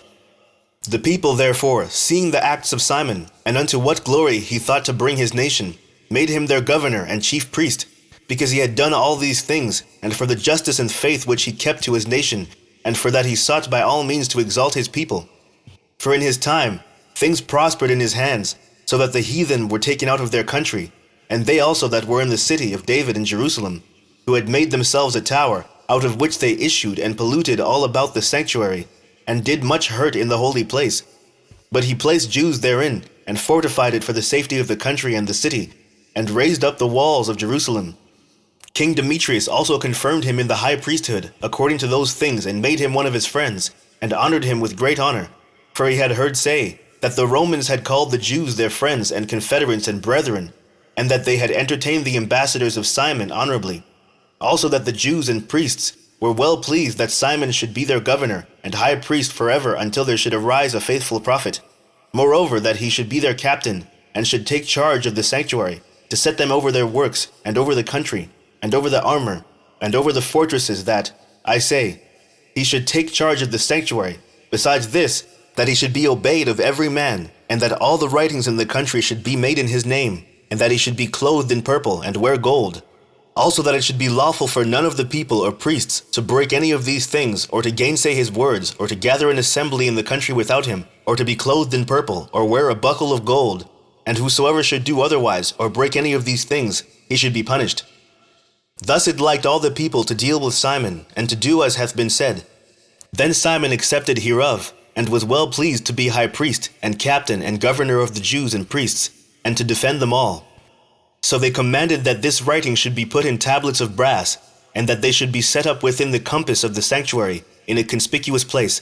Also that the copies thereof should be laid up in the treasury, to the end that Simon and his sons might have them.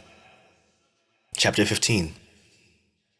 Moreover, Antiochus, son of Demetrius the king, sent letters from the isles of the sea unto Simon the priest and prince of the Jews, and to all the people, the contents whereof were these. King Antiochus to Simon the high priest and prince of his nation, and to the people of the Jews, greeting. For so much as certain pestilent men have usurped the kingdom of our fathers, and my purpose is to challenge it again, that I may restore it to the old estate, and to that end have gathered a multitude of foreign soldiers together, and prepared ships of war, my meaning also being to go through the country, that I may be avenged of them that have destroyed it, and made many cities in the kingdom desolate. Now therefore I confirm unto thee all the oblations which the kings before me granted thee, and whatsoever gifts besides they granted. I give thee leave also to coin money for thy country with thy own stamp. And as concerning Jerusalem and the sanctuary, let them be free, and all the armor that thou hast made, and the fortresses that thou hast built, and keepest in thy hands, let them remain unto thee. And if anything be or shall be owing to the king, let it be forgiven thee from this time forth forevermore. Furthermore, when we have obtained our kingdom, we will honor thee, and thy nation, and thy temple with great honor, so that your honor shall be known throughout the world.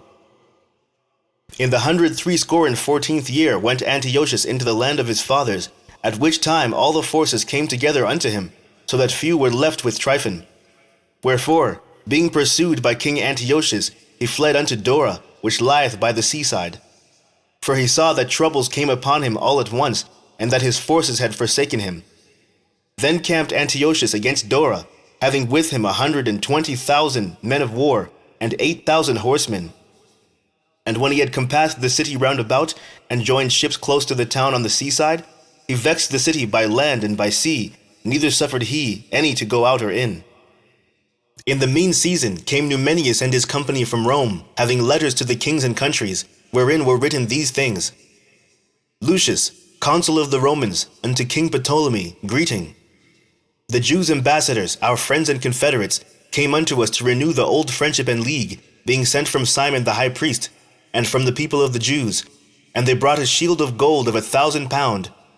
We thought it good therefore to write unto the kings and countries, that they should do them no harm, nor fight against them, their cities or countries, nor yet aid their enemies against them. It seemed also good to us to receive the shield of them. If therefore there be any pestilent fellows that have fled from their country unto you, deliver them unto Simon the high priest, that he may punish them according to their own law. The same thing wrote he likewise unto Demetrius the king, and Attalus, and Ariathes, and Arsaces, and to all the countries, and to Sampsames, and the Lacedaemonians, and to Delis, and Mindus, and Sicyon, and Caria, and Samos, and Pamphylia, and Lycia, and Halicarnassus, and Rhodus, and Phaselis, and Cos, and Side, and Aradus, and Gortina, and Cnidus, and Cyprus, and Cyrene. And the copy hereof they wrote to Simon the high priest. So Antiochus the king camped against Dora the second day, assaulting it continually, and making engines, by which means he shut up Tryphon, that he could neither go out nor in. At that time Simon sent him 2,000 chosen men to aid him, silver also, and gold, and much armor. Nevertheless, he would not receive them, but broke all the covenants which he had made with him afore, and became strange unto him. Furthermore, he sent unto him Athenobius, one of his friends, to commune with him, and say, You withhold Joppa and Gazara, with the tower that is in Jerusalem, which are cities of my realm. The borders thereof ye have wasted and done great hurt in the land, and got the dominion of many places within my kingdom. Now therefore deliver the cities which ye have taken, and the tributes of the places whereof ye have gotten dominion without the borders of Judea. Or else give me for them 500 talents of silver, and for the harm that you have done, and the tributes of the cities, other 500 talents. If not, we will come and fight against you. So Athenobius, the king's friend, came to Jerusalem, and when he saw the glory of Simon, and the cupboard of gold and silver plate, and his great attendance, he was astonished, and told him the king's message. Then answered Simon and said unto him, We have neither taken other men's land, nor held that which appertaineth to others, but the inheritance of our fathers, which our enemies had wrongfully in possession a certain time. Wherefore we, having opportunity, hold the inheritance of our fathers. And whereas thou demandest Joppa and Gazara, albeit they did great harm unto the people in our country, yet we will give 100 talents for them. Hereunto Athenobius answered him not a word, but returned in a rage to the king, and made report unto him of these speeches, and of the glory of Simon, and of all that he had seen, whereupon the king was exceeding wroth. In the meantime fled Tryphon by ship unto Orthosias. Then the king made Sendebius captain of the seacoast, and gave him a host of footmen and horsemen, and commanded him to remove his host toward Judea. Also he commanded him to build up Cedron, and to fortify the gates, and to war against the people. But as for the king himself, he pursued Tryphon. So Sendebius came to Jamnia, and began to provoke the people, and to invade Judea, and to take the people prisoners, and slay them. And when he had built up Cedron, he set horsemen there, and a host of footmen, to the end that issuing out they might make outroads upon the ways of Judea, as the king had commanded him. Chapter 16. Then came up John from Gazara, and told Simon his father what Sendebius had done. Wherefore Simon called his 2 eldest sons, Judas and John, and said unto them, I and my brethren, and my father's house, have ever from our youth unto this day fought against the enemies of Israel, and things have prospered so well in our hands, that we have delivered Israel oftentimes. But now I am old, and ye by God's mercy are of a sufficient age. Be ye instead of me and my brother, and go and fight for our nation, and the help from heaven be with you. So he chose out of the country 20,000 men of war with horsemen, who went out against Sendebius, and rested that night at Modin.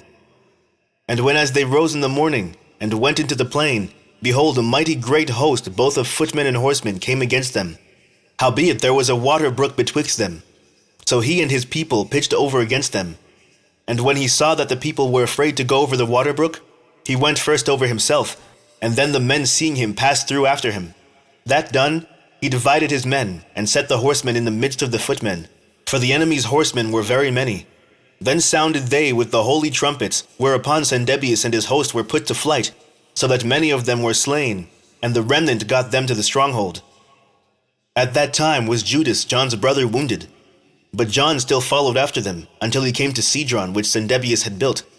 So they fled even unto the towers in the fields of Azotus, wherefore he burnt it with fire, so that there were slain of them about 2,000 men. Afterward he returned into the land of Judea in peace. Moreover, in the plain of Jericho was Ptolemy, the son of Abubus, made captain, and he had abundance of silver and gold, for he was the high priest's son-in-law. Wherefore, his heart being lifted up, he thought to get the country to himself, and thereupon consulted deceitfully against Simon and his sons to destroy them. Now Simon was visiting the cities that were in the country, and taken care for the good ordering of them. At which time he came down himself to Jericho with his sons, Mattathias and Judas, in the 117th year, in the 11th month, called Sabbat, where the son of Abubis, receiving them deceitfully into a little hold called Daucus, which he had built, made them a great banquet, howbeit he had hid men there.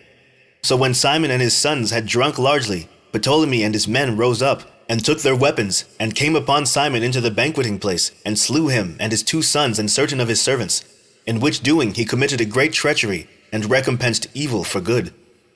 Then Ptolemy wrote these things, and sent to the king that he should send him a host to aid him, and he would deliver him the country and cities.